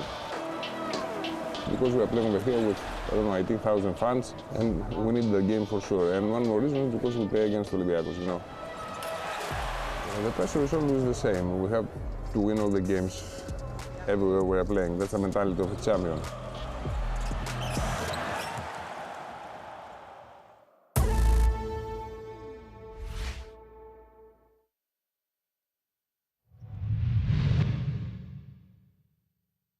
Turkish Airlines, Motorola, BKT, and Adidas. Official global sponsors in association with the Turkish Airlines EuroLeague. Welcome back to the Olympic Park in Athens. Panathinaikos have trailed throughout the derby of the eternal enemies, 33-41 the gap between them and their rivals from the port city of Piraeus, Olympiacos. At half-time, it's been as many as 13. Olympiacos in control with their stifling defense and their rebounding ability. 5 rebounds for Milutinov. Williams, Goss and Sasha Vezenkov both have 9 points to lead the scoring of all players. 3 offensive boards for Milutinov, and no picture in that category for Panathinaikos because they haven't grabbed a single one. Yeah, that says a lot about the competitiveness of Panathinaikos. They have kind of slept in the first quarter, and Olympiacos took advantage of that. They got into the game quickly. They were moving the ball much better, in a much better way. They were cutting to the basket. The bigs provided a huge effort on the boards. Like you said, with 6 offensive rebounds. So Panathinaikos has to solve that, and the big man, when I see Matthias Lesor with only 1 point in 30 minutes, they had some good flashes with Omer Yurtseven, which is the guy they have to use. They should use a little bit more today, but we'll see what Ataman chooses. But they have to find a lot more rhythm on the offensive side with Kendrick Nunn. Nigel Williams-Goss, the joint top scorer with those 9 points, hasn't been at his best this season. Only averaging 15 minutes a game, only shooting 6 of 19 from the field before tonight, but he tends to step up when the pressure is on. He performed well in the playoffs last season. He had 16 points in the win here last season. He's doing it again tonight. Kendrick Nunn, 6 early points knocked down a couple of threes for Panathinaikos, but he's stuck on 6, so he's below his season and career averages for a half. Yes, he is right now, but you know, there are 20 more minutes, and we know how good he is. We all know his quality. It's just a matter of setup. It's just a matter of more concentration from the Panathinaikos side. And this is what Slukas actually brought in the end of the second quarter. So they have to be a lot more focused on choosing the right play, using the right guy, and moving the ball a lot more and beating the closeouts and the organized defense that Olympiacos offered until now. Both of those backcourt stars for Panathinaikos, Kendrick Nunn and Kostas Lukas, can heat up in an instant. Let's hear from the Olympiacos head coach, Yorgos Barzokas. The team had a great start, especially in the first quarter. Lots of patience in offense, using the clock, lots of aggressivity in the defensive end. 8 points ahead, one more half to go. What are the things you need to maintain doing to win this game? You need to maintain the same effort on defense, but of course we need to improve our execution in offense. Whatever we were asking, you know, having early decisions, early selections without, you know, sharing the ball, swinging the ball at least one time from one side to the other. We gave the Panathinaikos the opportunity to hit on transition. You know, I think they had 11 points on transition, so it's our execution in offense is really important in this game. Thank you very much, Coach. Olympiacos not shooting at great percentages, but 41 points because they've taken 9 more 2-point attempts and 4 more 3-point attempts than Panathinaikos off the back of all those offensive rebounds and cutting out the turnovers. Yeah, these stats don't lie, you know. 40% from twos and 38% from 3 for Olympiacos. Let's hear from Ergin Ataman.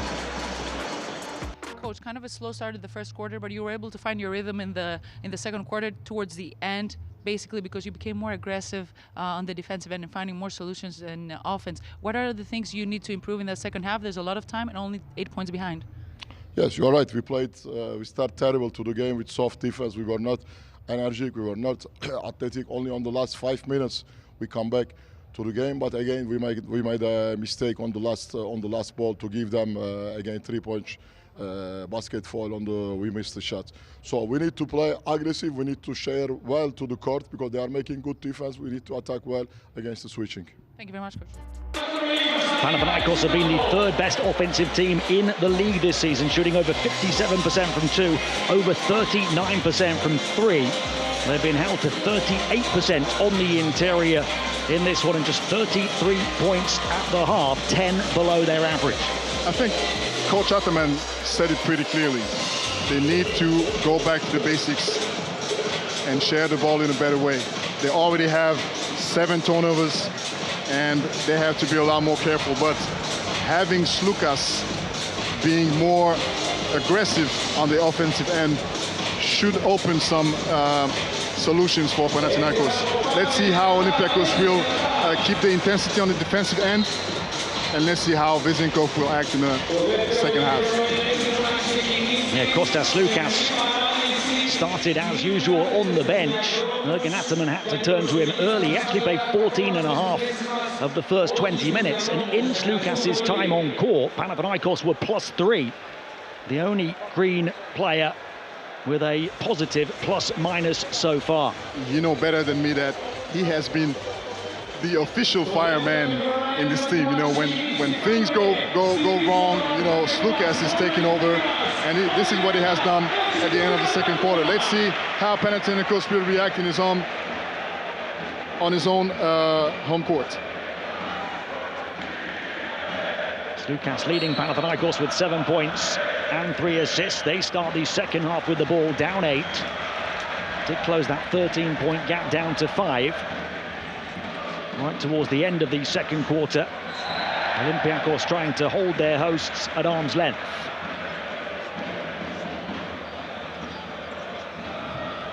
Fournier started really well, only played 8.5 minutes in the end of that first half. Coach Barzokas likes to go deep into his rotation, different lineups for different passages of the game. They've actually been a bad second half team this season, Olympiacos, so that will give Panathinaikos some encouragement, and so too will that, as Matthias Lesor takes out his frustration on the rim with his first field goal of the game. We immediately see the difference when Slukas is being aggressive and going to the rim and found Lesor. Another cut. Fournier free as Walkup gets his 5th assist. He can do that sometimes, you know, he's not just hiding behind the three-point line. So 8 the gap again. There's your 5 on the floor for Panathinaikos. Slukas having just dished his 4th assist. Lesor again! Heavy metal music to the ears of the OAKA. Well, now they understood with the quality screen, using the mobility of Lesor, they found another layup, another easy dunk, I'm sorry. Back-to-back dunks to get Matthias Lesor back to his best. Fournier skips to the corner, off the side of the backboard. And a shot clock violation. Very tough shot. They forced him to take that shot.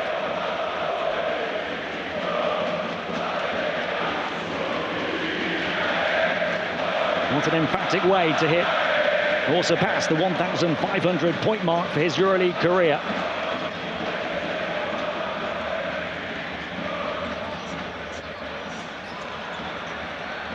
Lesor looking for the handoff. Kendrick Nunn has not touched the ball yet. Grant to Lesor. 3 dunks in the first 2 minutes of the third. And Matthias Lesor is rolling and rocking. He's living up there.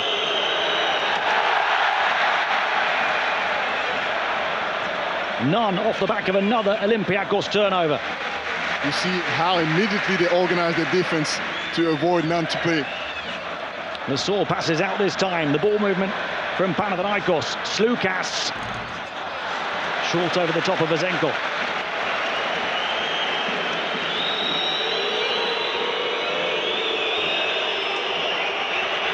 Vildoza, defense collapsed away, and Luka Vildoza, the former PAL player, puts it in. A big lack of communication between Grant and Hernan Gomez. Both teams shooting it well, percentage-wise, from the perimeter. And Juancho Hernan Gomez completely free to improve that percentage for Panathinaikos. That's the way to compensate after a huge mistake. Being able to stay focused and hit the 3. 3rd assist for Grant.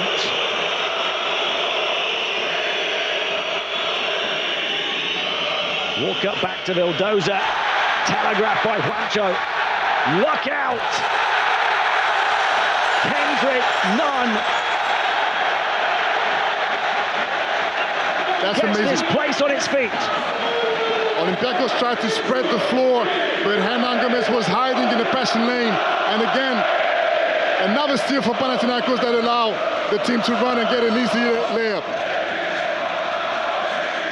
Panathinaikos now beating Olympiacos at their own game to close the gap to 2 from 13 down.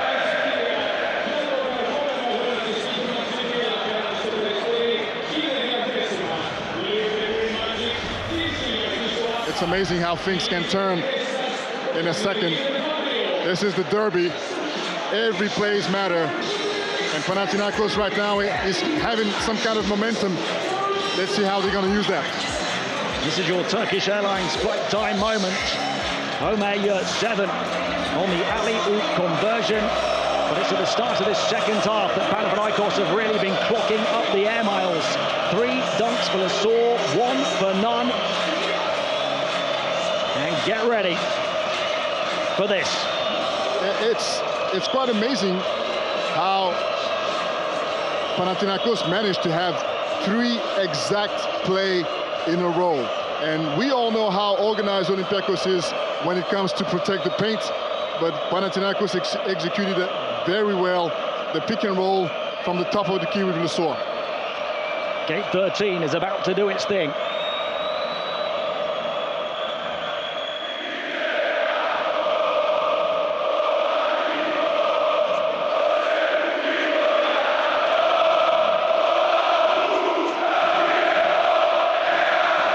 The whole of the OAKA, all 18,000 plus, doing its thing. It is one of the greatest spectacles in all of sport.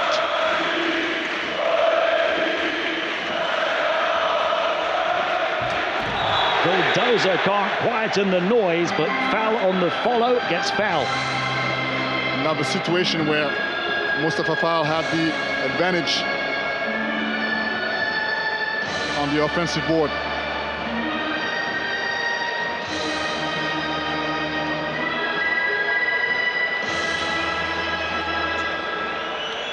Now Fall at the line is only a 55% career shooter. He's taken a backseat to Milutinov in that centre rotation tonight. Not in terms of minutes, he's actually played more minutes than either of the two other centres, but he's having a limited impact.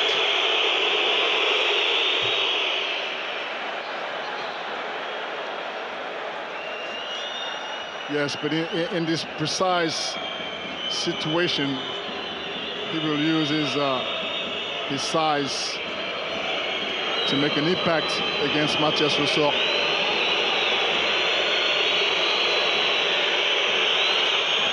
And Fall makes a pair on a night where you feel each and every point could be so pivotal. We have Hernan Gomez bringing the ball up to avoid pressure on the guards. Hernan Gomez. Nice. To Lesor. Past Fall for the score. What's that, team? 8 points in a row for Lesor.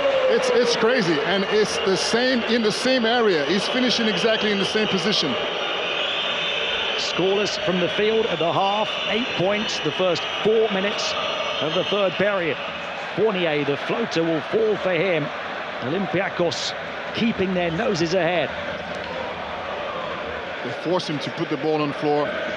Is a threat from the perimeter, so defense is prepared for that. Grant bringing Fall out to the perimeter. Juancho Hernan Gomez feeling it! He's feeling it. And so too is the Oaxaca.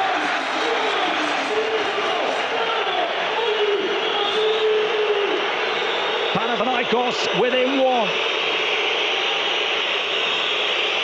They haven't led in this game.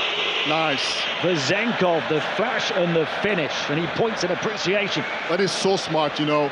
Actually, they don't, Olympiacos don't want to play the post up with Woke Up. They're just preparing a play for Vezenkov to come out the screen, and he read it perfectly. Baseline cutter is none, and he'll finish so acrobatically on the reverse. 10 for none. 5th assist for Slukas. Panathinaikos breathing down the necks of their neighbours again. Vezenkov again off another walk-up pass. Vezenkov just so good off the ball. Absolutely. Hernan Gomez has all the reasons in the world to be mad at himself because Vezenkov moves so well without the ball.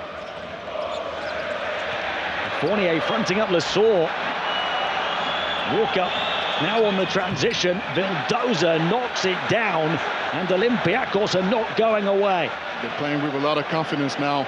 They know Panathinaikos is trying to get back in the game, and they have to stop the bleeding. Gap up to 6. Grant Lesor has a mismatch against Walker. Outside shot instead. How about the 3? Kendrick Nunn looking to catch fire again. You know he's not going to miss that much, that long. Wide open. A 3-point gap. Walker, 8 assists with just 1 turnover now. How about another as Fournier fires again? Excellent variation from Olympiacos. They used exactly the same play 3 times in a row, this time for Fournier to use his 3-point ability. None to Grant. 9 assists now for Walker. And foul before the shot. Only the second on Olympiacos this period. Panathinaikos is using Kendrick Nunn in a more active way, and this is good for the offense. But obviously, he's going to have to get support from Slukas. Hernan Gomez is kind of feeling it tonight, and his floor spacing ability will be important. Warmup's career high in assists is 13. He's got 9 in 16 minutes of play here.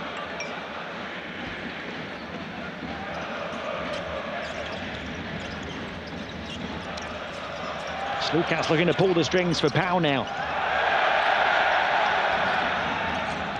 That's what they want, the switch. Slips it in, and Mitoglu, the hang, the hesitation, and the conversion. When you take Mustafa Fall out of the paint, it opens so many ways to get to the basket. Warmup and Slukas, the two main playmakers of their team now. Vildoza, quick touch pass for Zenkov again. 15 points for Sasha. That was a textbook offense team. It's impressive how well they move the ball. Slukas, he's got 6 assists for Panathinaikos. Grant has 5. Zenkov scoring consistently again. Slukas dancing with the defense, passed foul, put it in, and 1. It's Kostas Slukas time. It's amazing. He says, I am the man here. He says, I take it. I take the challenge to bring my team back in the game. And he's doing it perfectly. 2 times against Mustafa Fall and beating him off the dribble, finishing to the rim, putting Panathinaikos back on track. We saw his career numbers at the top of the broadcast. They don't look like superstar numbers, but it's when he does his thing. Absolutely. This is a luxury to have him on this team, you know, because he has the experience, he has the talent, he has the audacity to attack Mustafa Fall, who is a threat, actually, with his length and his size, but he knows exactly where to get his points. After he returned from injury in February, he finished last season like a man possessed, including 15.2 points, 5.6 assists, and only 1.6 turnovers a game in the playoffs. Scored 24 points in the championship game. Same structure for Olympiacos. Same man on the offensive glass, Milutinov. Vildoza back into Milutinov. Excellent. Free to punch it home in the paint. Excellent patience from Vildoza, excellent pass. Milutinov read it perfectly. Slukas. That was the first offensive rebound of the 3rd quarter, at least for Olympiacos. Panathinaikos have been solving that problem. Back-to-back turnovers, back in the hands of none. Quarterback pass into the end zone. Juancho Hernan Gomez with the touchdown to bring the house down. Another easy basket for Panathinaikos, but I was surprised to see Evan Fournier aggressive in the passing lane. They almost had a break because of him. Walk up down the right rail, kicks it, far side, right in front of Ergin. Ataman, it rolls out into the hands of Milutinov again. His 5th offensive rebound, and Sasha Vezenkov will knock it down from deep. He will not forgive that mistake. You leave him wide open, he will punish you. Panathinaikos thought they could sign Sasha Vezenkov at one point this summer. Olympiacos were having none of it. Well,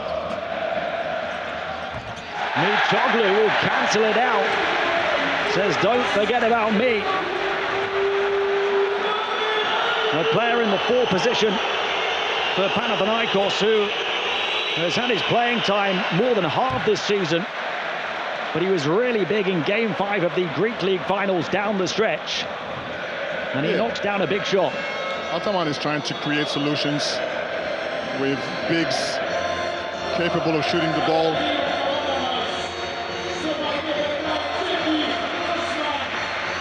Oh.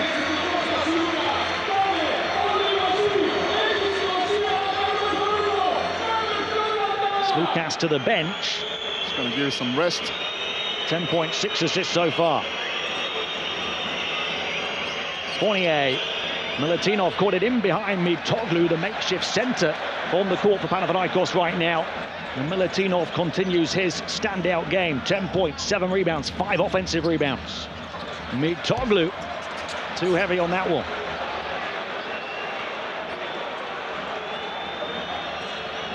Walkup slows it down. Last offense for Olympiacos.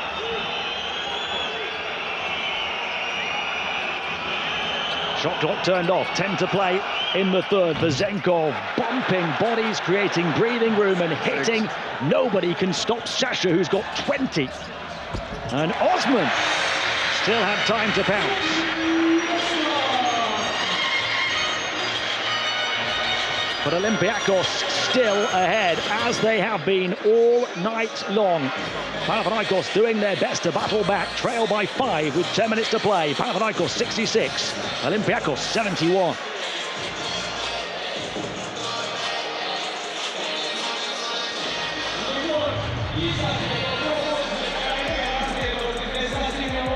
The third period in which Panathinaikos improved, scored 33 points in the quarter, but they allowed Olympiacos 30.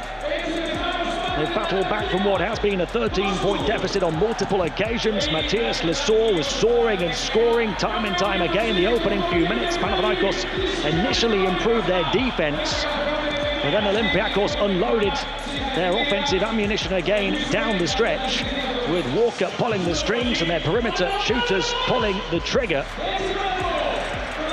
They still have the edge, but the feeling is that Panathinaikos are coming.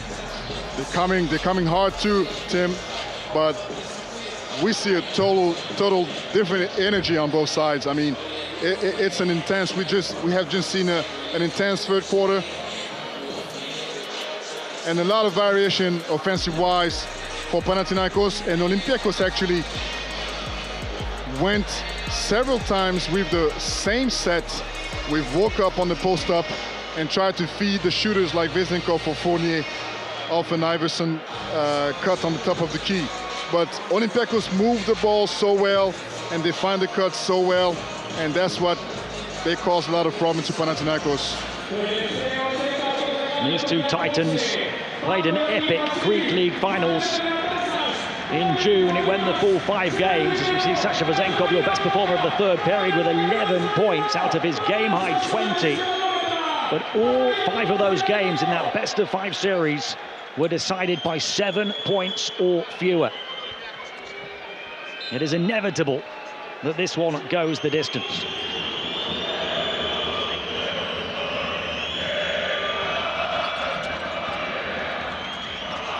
Olympiacos starting the fourth with the ball and the 5-point lead. Tough mid-ranger. Williams-Goss furious that there's no foul. Tried to work the ref, didn't work this time. Slukas starts the fourth period on the bench for Panathinaikos. Grant and Nunn in the backcourt. Jermaine Grant with 6 points, 5 assists so far. He'll be the main playmaker. He takes the shot high off the window. Still Panathinaikos ball, but 0.6 on the shot clock. They want the switch, Tim. They're trying to attack the switch. But Grant just took a very tough shot.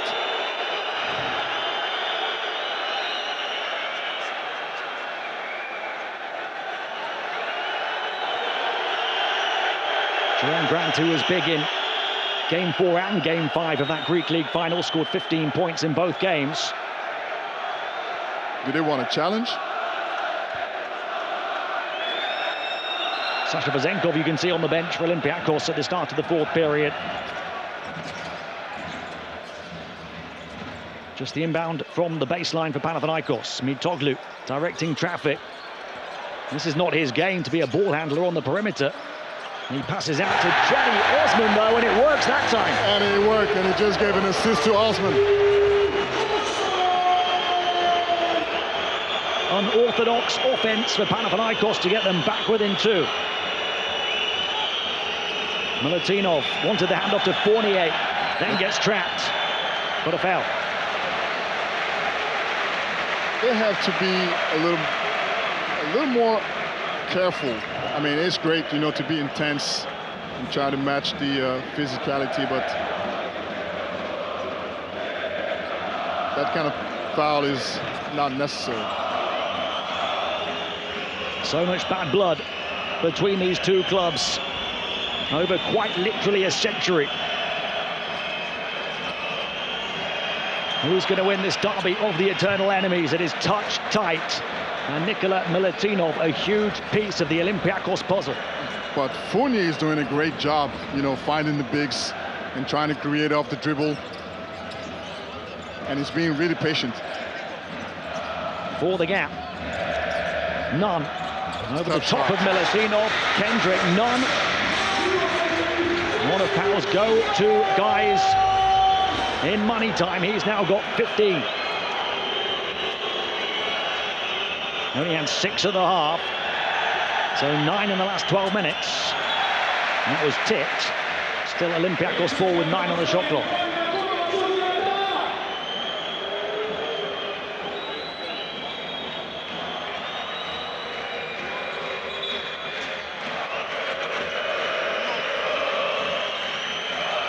Fournier off the Williams-Goss inbound. Milutinov handing back to the point guard. Shaq McKissick has been quiet tonight, but how about the no hesitation triple? He's always performing coming off the bench, and this is probably one of his weaknesses, the three-point shot, but he's making progress. Seems to be improving all round as a player at the age of 34. Duran Grant showing no fear, but forced into the miss by Milutinov. Panathinaikos fans want to foul. There's a stop on the fast break. Ergin Ataman is on the floor.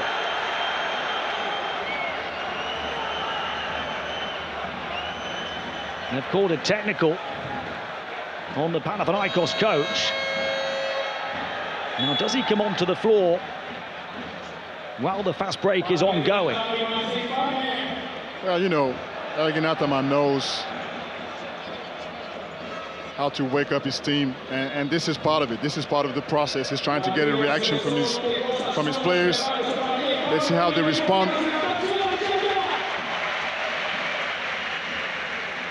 It can be considered a disqualifying foul if he's on the court, the coach to stop the game. It's only a technical. Peters converts it.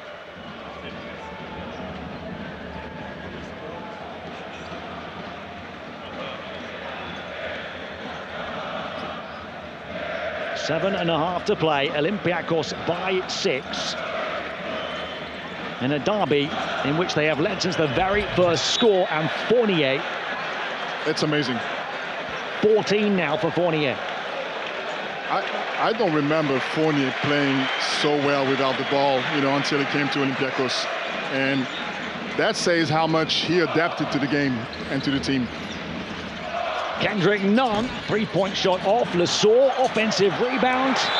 And he'll put it in and one. Panathinaikos, who hadn't had a single offensive rebound through 3 quarters of play, making the most of a big one there. That's a huge rebound for Mathias Lesor here.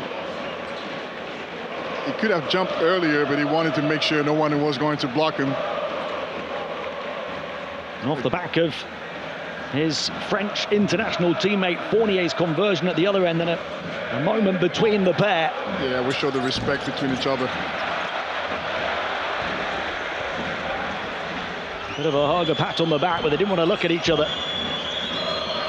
It's all about business in this 4th period of this big game tonight, in a competition where every game really does matter. Fournier getting better and better on a EuroLeague court, dropping it off to Milutinov, who tried to put Lesor on a poster to no avail. Transition defense from Olympiacos slows Panathinaikos down. We have less and less easy baskets, as you can imagine.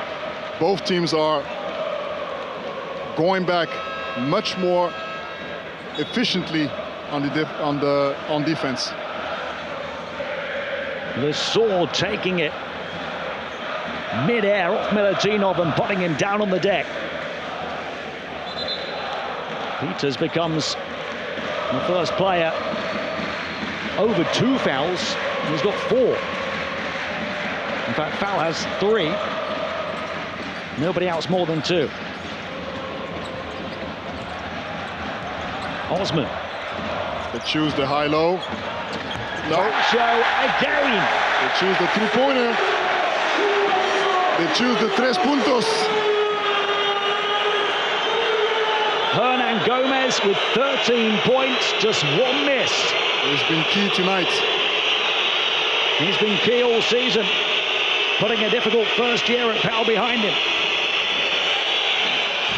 Williams-Goss gets it to rattle around, and he's been big for the Reds tonight, 11 points. And logically, he's attacking Slukas off the pick and roll. Slukas preserved at the start of this period, back on the floor now. Lesor, he'll back in and put a foul on Williams-Goss, third on Olympiacos in this fourth quarter.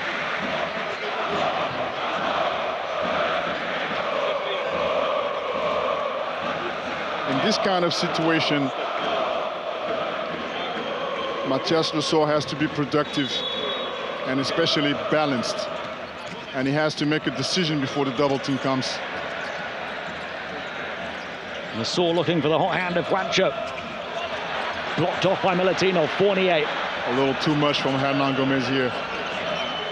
So quick to pounce on the loose ball.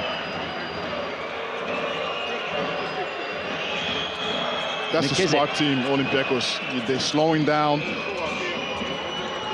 Williams-Goss into the lane, barging through his opponent, and illegally so.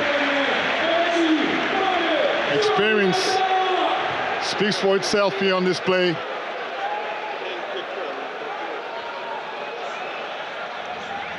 Puts that shoulder down into the chest of Slukas and commits the offensive foul. In a game in which Panathinaikos have never led, how telling is it that in 26 minutes for Kostas Slukas they're +8? You can bet he's ready to go the distance. He goes at Fournier. Takes two defenders away, and Kendrick Nunn is the stone-cold killer in the corner. That's exactly what they were looking for. Played a mismatch against Fournier, who cannot hold it. And again, found the open man. Slukas is the best at it. 7th assist for Slukas, Nunn up to 18 points. Milutinov hacked. Only the second foul on Panathinaikos. But it's amazing how they always found the big man. And there's no deflection from Panathinaikos. They always hit the big man on time.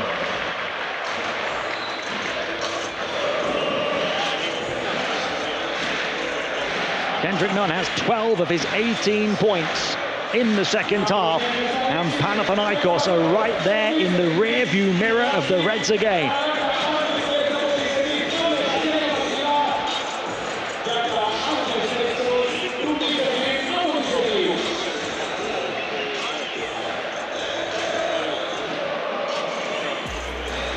We'll take a look at the contribution of Matthias Lesor, who's got 10 of his 11 points in the second half.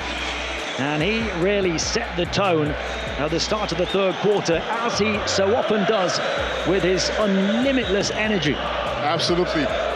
Olympiacos had to make a choice whether protecting the paint or covering the shooters, and Matthias Lesor used this opportunity 4 times in a row to put Panathinaikos back on track. His energy has been crucial in the third quarter. Let's see how he's going to react now in the finish. We have a game. He's one of those players that even when he's not having his best night, he finds a way to impact the game.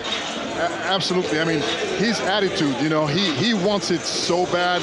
Sometimes, yes, he's out of control, but he's so important in his team. And defensively, offensively, he's always going to give 100%.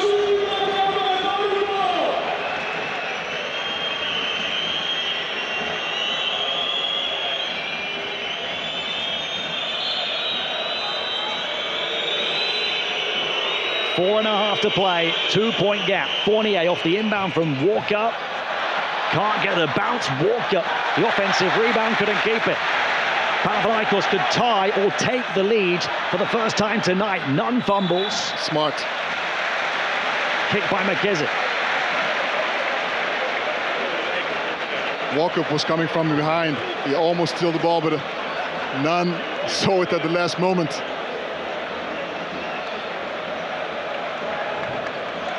The kick ball keeps it in Panathinaikos possession.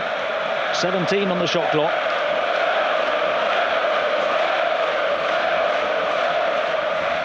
That's the time of the game where Panathinaikos needs the support of his fans. Lesaur in behind. Passes back. Yeah. And the turnover was coming. Yes. But you knew it was coming because the pass was not, I mean, the timing was not great, and Lesaur was defended by 2 players, so it was a very risky pass.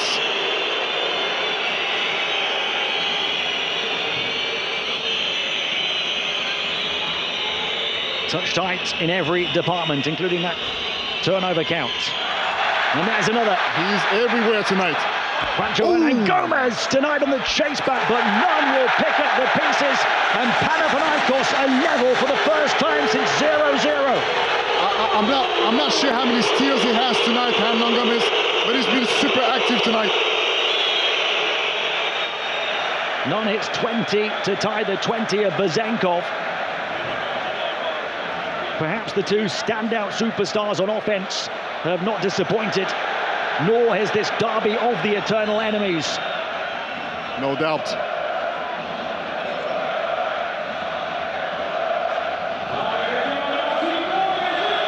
Now 14 in the second half for none. Olympiacos at the line, though, a chance to retake the lead.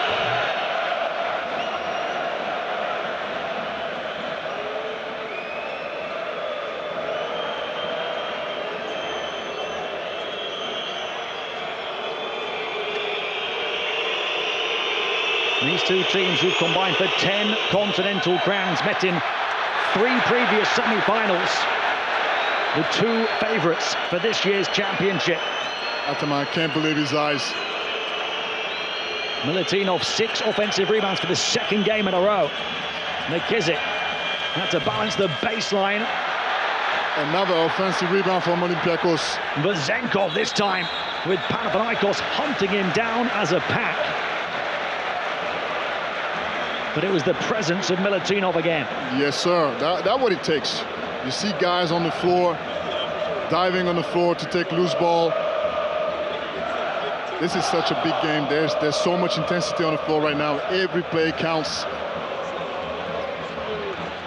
Just a 34-game regular season in the most competitive league in the world. This is not the NBA regular season. This is the Turkish Airlines EuroLeague regular season, and we play hard on every single possession.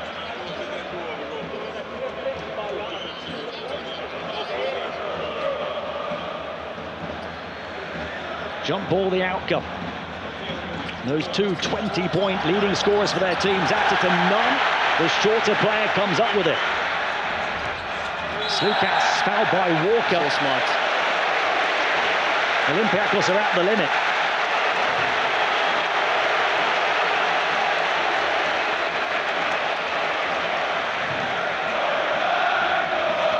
So the former 2-time champion with the red side of the Athens divide, Kostas Slukas, is the man who has the chance to give Panathinaikos their first lead of the evening.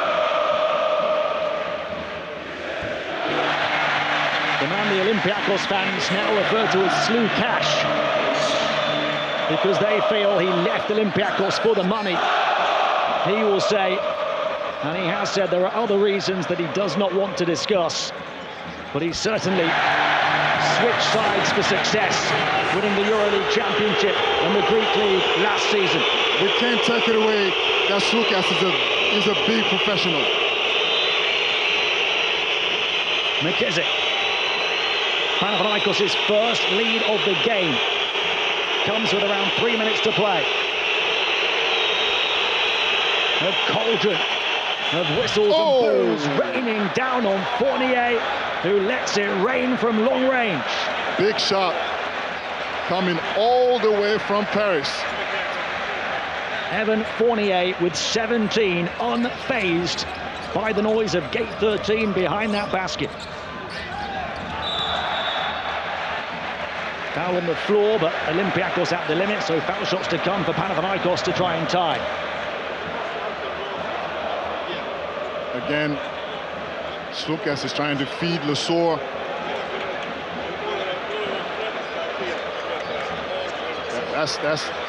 That's a big shot, Tim. But Fournier has been excellent tonight. You know, I mean, he's been active in the creation for others. He's been active on defense.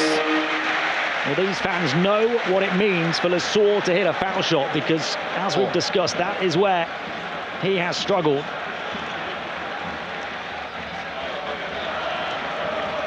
These points are going to be big if he can provide them, and he can.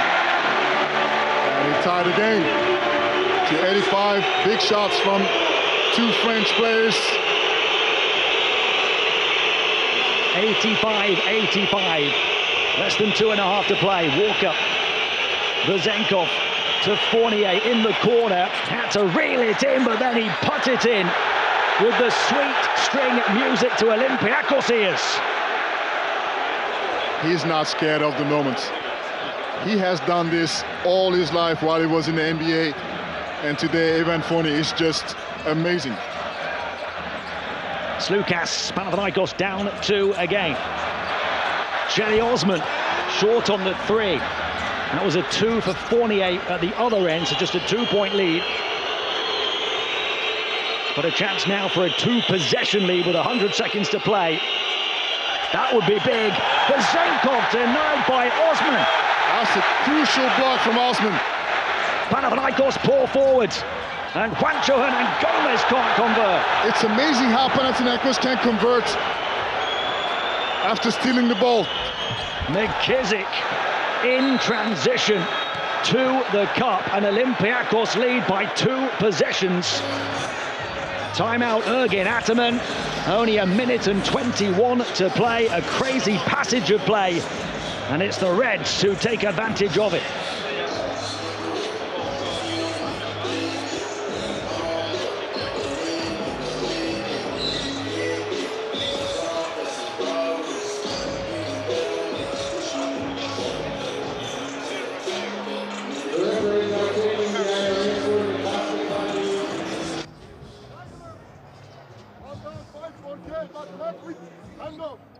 Jay's there.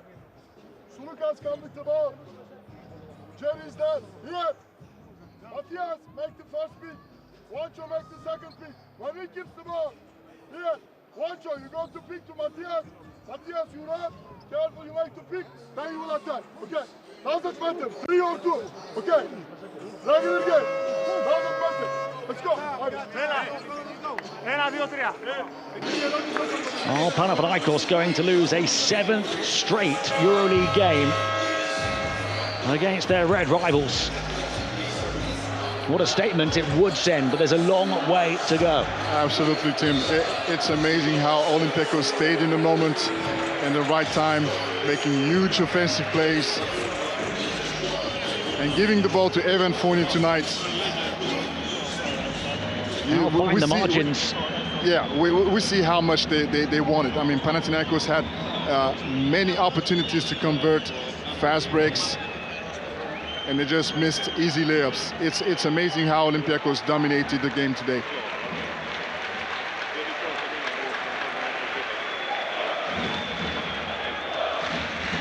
'85-'89. Panathinaikos have won 13 of their last 14 games here in the EuroLeague. I'm surprised Panathinaikos has not tried to bring the ball to Kendrick Nunn much more. Olympiacos 0-3 on the road in this competition this season. What a way to get their first away win this would be. 1 minute and change remaining. It's not over yet. Over the top of Milutinov, short. They crash the glass, and McKissick comes up with the ball. That was a shot to come back to 1. Fournier slows it down through the paint, turns around all alone. That's his game. Puts it to bed. Evan Fournier says Kali Nikta to the neighbors. Absolutely, there's no... 7 the advantage with 40 seconds to play. There's no negative points to say about Fournier's performance tonight. 22 points. He's been solid on both ends. And that's what created the difference for Olympiacos, because he was really highly concentrated on both hands. Fournier, 22 points. Now the top scorer in this game. 5 of 10 from 2, 4 of 6 from 3. And a couple of steals on defense as well. I'm sorry, Tim. I'll tell you what, I'm happy for Fournier, you know, because, you know, there was a lot of critics, you know, coming from the NBA.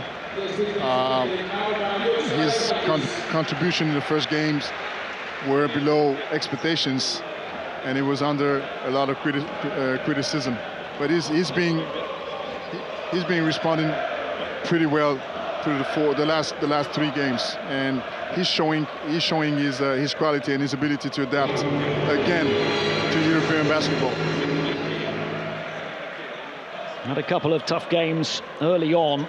A EuroLeague rookie at the age of 32. But his best game was the last game against Barcelona, 19 points. He's bettered that again tonight. Evan Fournier letting off fireworks at the Olympic Park. And they will be seen right across the continent. Panathinaikos close the gap to 5 from the foul line. Still 40 seconds to play. It's not quite done and dusted, but Olympiacos have one hand on the win. Still 40 seconds to go. As you said, there's plenty of time, but I don't see that energy, to be honest, on Panathinaikos' side. Kendrick Nunn just missed the shot previously, and I don't see that coming for Panathinaikos right now. Diagonal. If you are here. We cross and go? Cross and go? No. You are here. You are here. Now it's Yo, hey, step in. Here. We gotta have 3 passes. 3 safe. Sasha, you go here. Opposite guy, get middle. Guys, first of all, we need not to turn the ball over. Just this.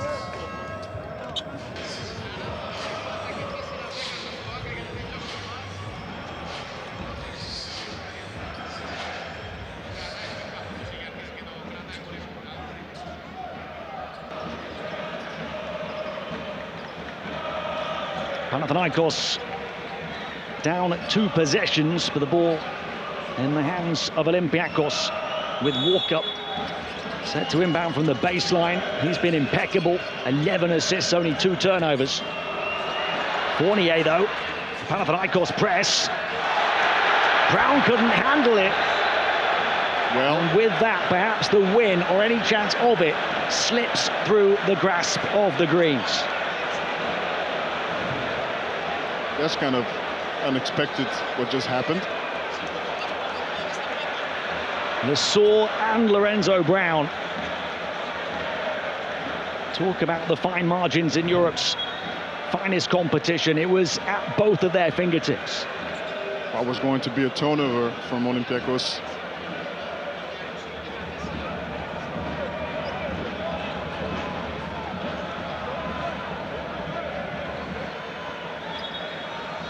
Oh, he's trying to gain some time, I guess, like, yeah.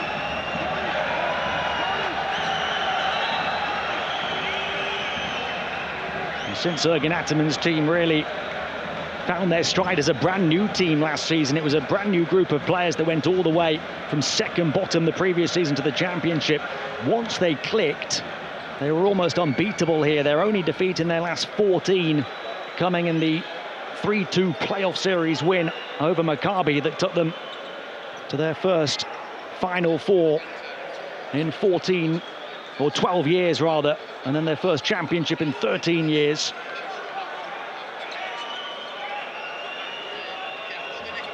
Olympiacos have done a number on their neighbours tonight.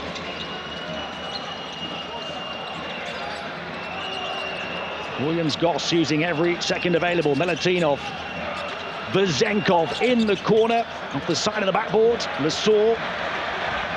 They've got to go really quick. Lorenzo Brown, who's not played too much, needed to shoot, didn't. And Olympiacos are going to win the derby of the eternal enemies. That last action is the image of the game for Panathinaikos. This relates so much of what happened during 40 minutes for Panathinaikos. The difficulty to find a clear position. Except the sequences with Mathias Lesor, with a lot of patience and a lot of spacing from Panathinaikos. I don't recall a lot of ball movement from the Greens tonight. Lorenzo Brown hasn't scored a point tonight, 0 of 3 shooting, didn't take the shot.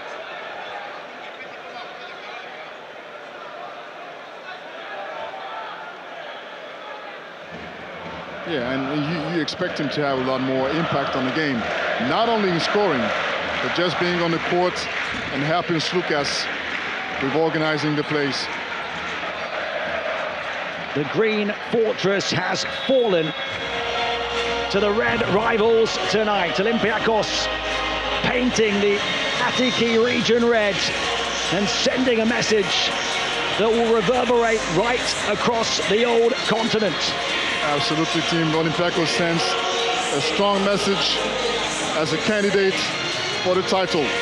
94 points against Panathinaikos in a very, let's say, one-way oriented game during a lot of time.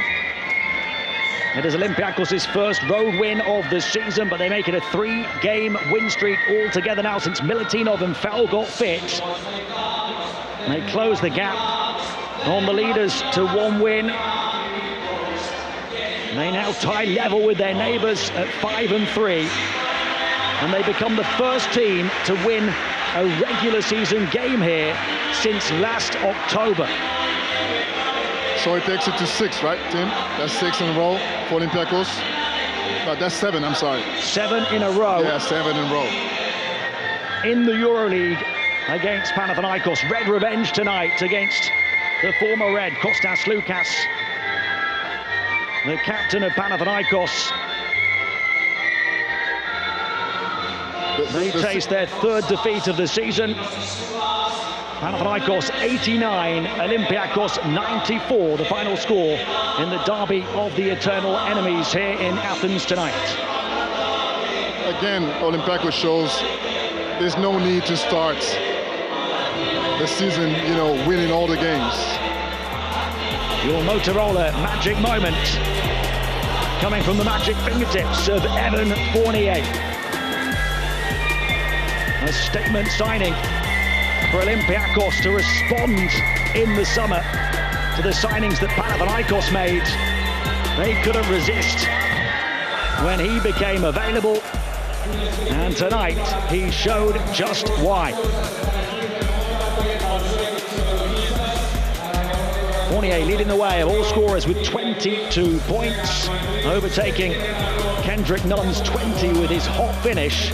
Nikola Milutinov's 6 offensive rebounds really stand out there. He had 12 points, 8 boards altogether. Again, I'm going to talk about the offensive rebound, and this is the key. This has been the key in terms of approach for Olympiacos, who has been super aggressive from the start, and that led to an important victory on the road against his biggest rival. Evan Fournier has been amazing tonight. He has been under a lot of critics. Even this summer, with the national team, his role was not defined, and he was complaining about the playing time. And here to see him with a EuroLeague jersey and playing that well is it's nice. Evan, congratulations on winning your first Greek derby in EuroLeague. How do you feel about that, first of all? Thank you. It's a wonderful feeling, especially to win on the road. The atmosphere was great. It was a tough game. They have a lot of good players. But I'm proud because it's a team win, and now I can't wait to go home. You guys had a great start at the first quarter. Then Panathinaikos, especially in the second half, they were trying to come back. What kept you together? I think the playing game. Sorry.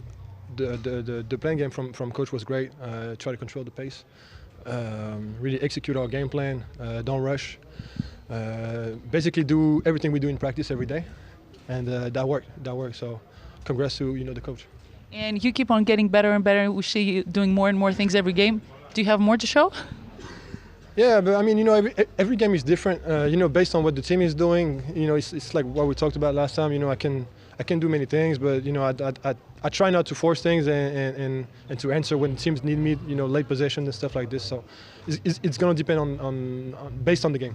Thank you very much. Congratulations. Thank you. Evan Fournier's first EuroLeague derby and his first Adidas Player of the Game honours. 22 points tonight, 5 of 10 from 2, 4 of 6 from 3, 2 steals, 4 assists as well, and just the 1 turnover. And he was the man to kill it down the final stretch. The 19 PIR second to his teammate Nikola Milutinov, but Fournier was their closer. Coach, congratulations on winning this first Greek derby for EuroLeague for this year. What do you think made the difference in the end? We talk about it. What made the difference for the halftime? What made the difference in those last minutes that Panathinaikos was trying to come back? First of all, I would like to tell that it was an amazing game, a fantastic game. Great quality from 2 very good teams. And this is the highest level of EuroLeague basketball. So it's something that whoever watched it, I think it was really happy watching this great team. So, our offense, our execution offense was great. I had a lot of assists. We had a lot of ball movement away from the ball. And we found all the options that Panathinaikos gave us. But on defense, we have a lot of things to improve. Panathinaikos, of course, is a great, talented player, and they make some big shots, especially with Hernan Gomez and Nan. But for us, it was important that we keep on playing our basketball in offense. We control the game, and at the end, we took the right decisions. Coach, as you correctly said, that you had a lot of looks in offense and in defense. You didn't. You had 8 steals that made you balance a little bit the possessions, and you out-rebounded Panathinaikos. But I want to mention one thing that it looks to be improved every week. There are a lot of people that's stepping up their game, and they're helping you with the rotation, especially in offense. You have a lot of people that they will, show up in every game doing different things. How do you feel about that? You have a multi-dimensional offense. I'm feeling great. We have a lot of weapons in our team. We have 15 players, 16. I don't know how many, but they are able to help us in any game, in any moment of the game. They can create games. So we just need the rotation and everybody to be calm. That he will have his time. As you said, and also Coach Ataman gave congratulations to you for the win and that you deserve to win tonight. Everybody before that game said that this is a preview of the Final Four final. Do you agree with that? No. I respect all the teams. There are 18 teams. I'm watching the EuroLeague games. Every team is giving everything. The teams that you didn't expect, like Paris, like Žalgiris, like Bayern, they are great teams. I cannot tell something so early in the season. Thank you very much, Coach. These 2 Greek rivals have never met in the championship game before. You do have to wonder if it's written in the stars with all the stars they've signed over the course of the last 2 seasons. Tonight, Olympiacos excellent on the offensive end, 53% from 2, 50% from 3, knocking down 12 triples, 83% at the foul line as well. Sasa, congratulations on winning the first Greek derby for EuroLeague this season. And I'm sure you missed it since you've been in the NBA last year. You missed it, didn't you? First of all, Captain's order, I have to say happy name day to his wife, Angeliki, if you're watching, then to my sister. And then, I missed it so much. It was unbelievable atmosphere. I think we played great from the first minute. We have some ups and downs, but I think we play physical. Panathinaikos is a really good team. Like to say, to limit them, it's a little bit difficult, but I think we play great in offense, 94 points, and we have to see what we have to improve, and we keep going. EuroLeague is hard. Tuesday we have a game, so we forget it and we keep going. It seems that you cannot run out of energy. You hit 20s when it comes to points, to performance index rating.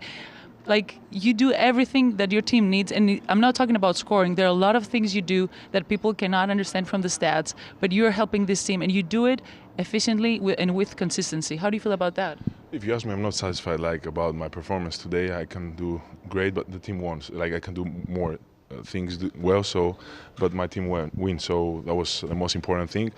I'm trying to give my best, like to be prepared. EuroLeague is hard, as I said. So we have to be for 40 minutes concentrated, and everything is coming from the hard work. Thank you very much. Thank you.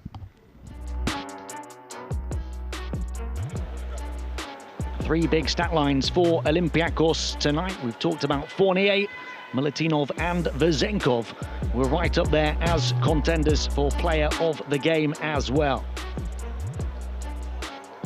They want to get better, and they are doing. Olympiacos, how about their last 3 games, beating Real Madrid, Barcelona, and tonight, the defending champions Panathinaikos on the road in the derby.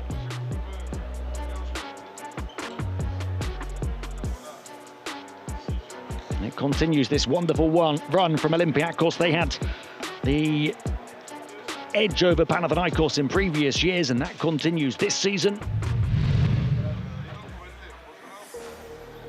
But it's a small stitch in recovering from the wounds of the Greek League finals and indeed last season's EuroLeague Final 4, where Panathinaikos went on to lift the trophies. Olympiacos looking to retaliate, making those superstar signings, Evan Fournier and Sasha Vezenkov, who combined for 42 of their 94 points tonight. Last season, Olympiacos had the best defense on the continent. They were only 9th on offense. They opened the checkbook to sign those 2 offensive superstars this summer, and it's taking them to another level. Will it take them to the title? It's far too early to say. Yorgos Barzokas referring to how competitive this competition is. But absolutely, Panathinaikos as defending champions and Olympiacos as the favourites to take the title off them look to be right up there as frontrunners for places in the postseason, perhaps for home court advantage in the playoffs, and perhaps for a run at the trophy again.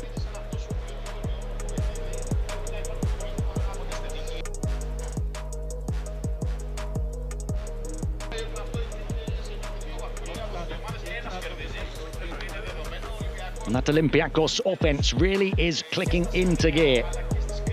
94 points tonight, after they poured them in against Barcelona in the last game as well. They really have addressed their weakness. 95 against Barca last week, 94 on the road against Panathinaikos this evening. Earlier on tonight, Monaco won by 12 at Efes. Fenerbahce have the edge late on. I think they've just got over the line against Asvel in France. And it's tight at the finish between Bologna and Maccabi as well. Barcelona, though, battering Baskonia in a Spanish derby. Talk about the likes of Panathinaikos and Olympiacos and Fenerbahce. Barcelona as well as potential trophy winners. Žalgiris and Bayern Munich will have something to say about that. The 2 underdogs leading the way of the standings at 6 and 2 ahead of this evening. Panathinaikos were hoping to tie them. Instead, Panathinaikos fall to 5 and 3. Olympiacos rise to 5 and 3. It is so tight, 8 games in to this 34-game regular season. Barca up to 6 and 2 now as well. So they make it a 3-way tie at the top, and Fenerbahce would make it a 4-way tie if they dot the I's and cross the T's at the finish, as I believe is the case on the road in Lyon.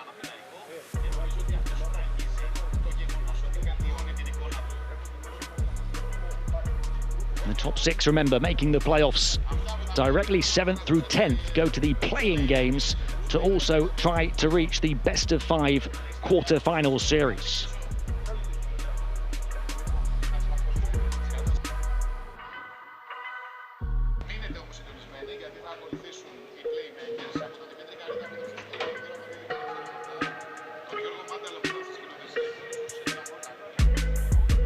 Round 9 coming your way next week. Panathinaikos back here on Tuesday to try and get back on track against Maccabi, a rematch of last season's playoffs.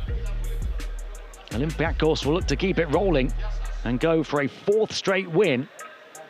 They're at home to Asvel on the same night. It's a double week next week. Round 9 on Tuesday and Wednesday. Round 10 then takes place on Thursday and Friday. Real Madrid needing to win against Bologna. Talk about title contenders. They were expected to be in that group at the start of the season. They're 3-5. Outside of even the play-in places right now. A team that's made it to the last 2 championship games.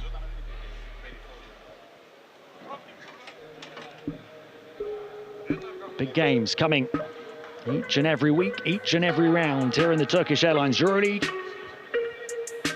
Where there are no easy nights and every game matters. This one certainly did to Olympiacos tonight. Look at their games to come. Asvel and Maccabi in the double week for them. Before Baskonia, Partizan, Monaco, Paris and Crvena Zvezda. Considering they beat Real Madrid, Barcelona and Panathinaikos their last 3, you feel like the Reds really can go on a run now for Panathinaikos, Maccabi and then Bologna in the double game week before Žalgiris, Monaco, Barcelona, Partizan and Efes. Panathinaikos will have to put this one behind them. And will be favourites to win both games next week. I played there for like 3.5 years, you know. I did a lot of cool things there and I resonated with the people there a lot. It will always have a special place in my heart. Kevin Punter has stepped forward for Barcelona. Our mentality is to win every game. Let's have some fun and do what we do best.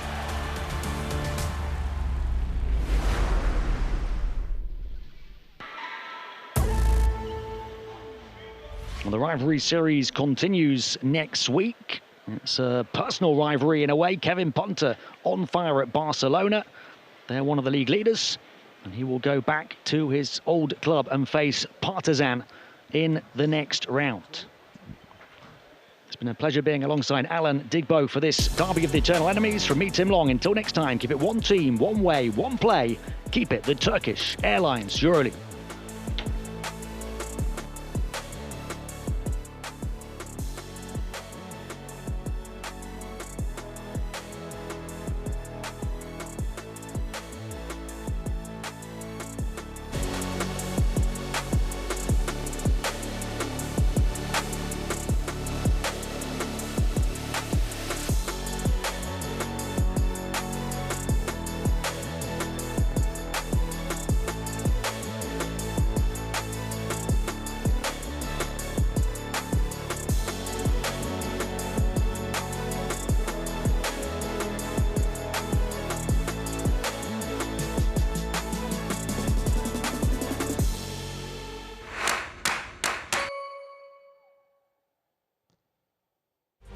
Turkish Airlines EuroLeague in association with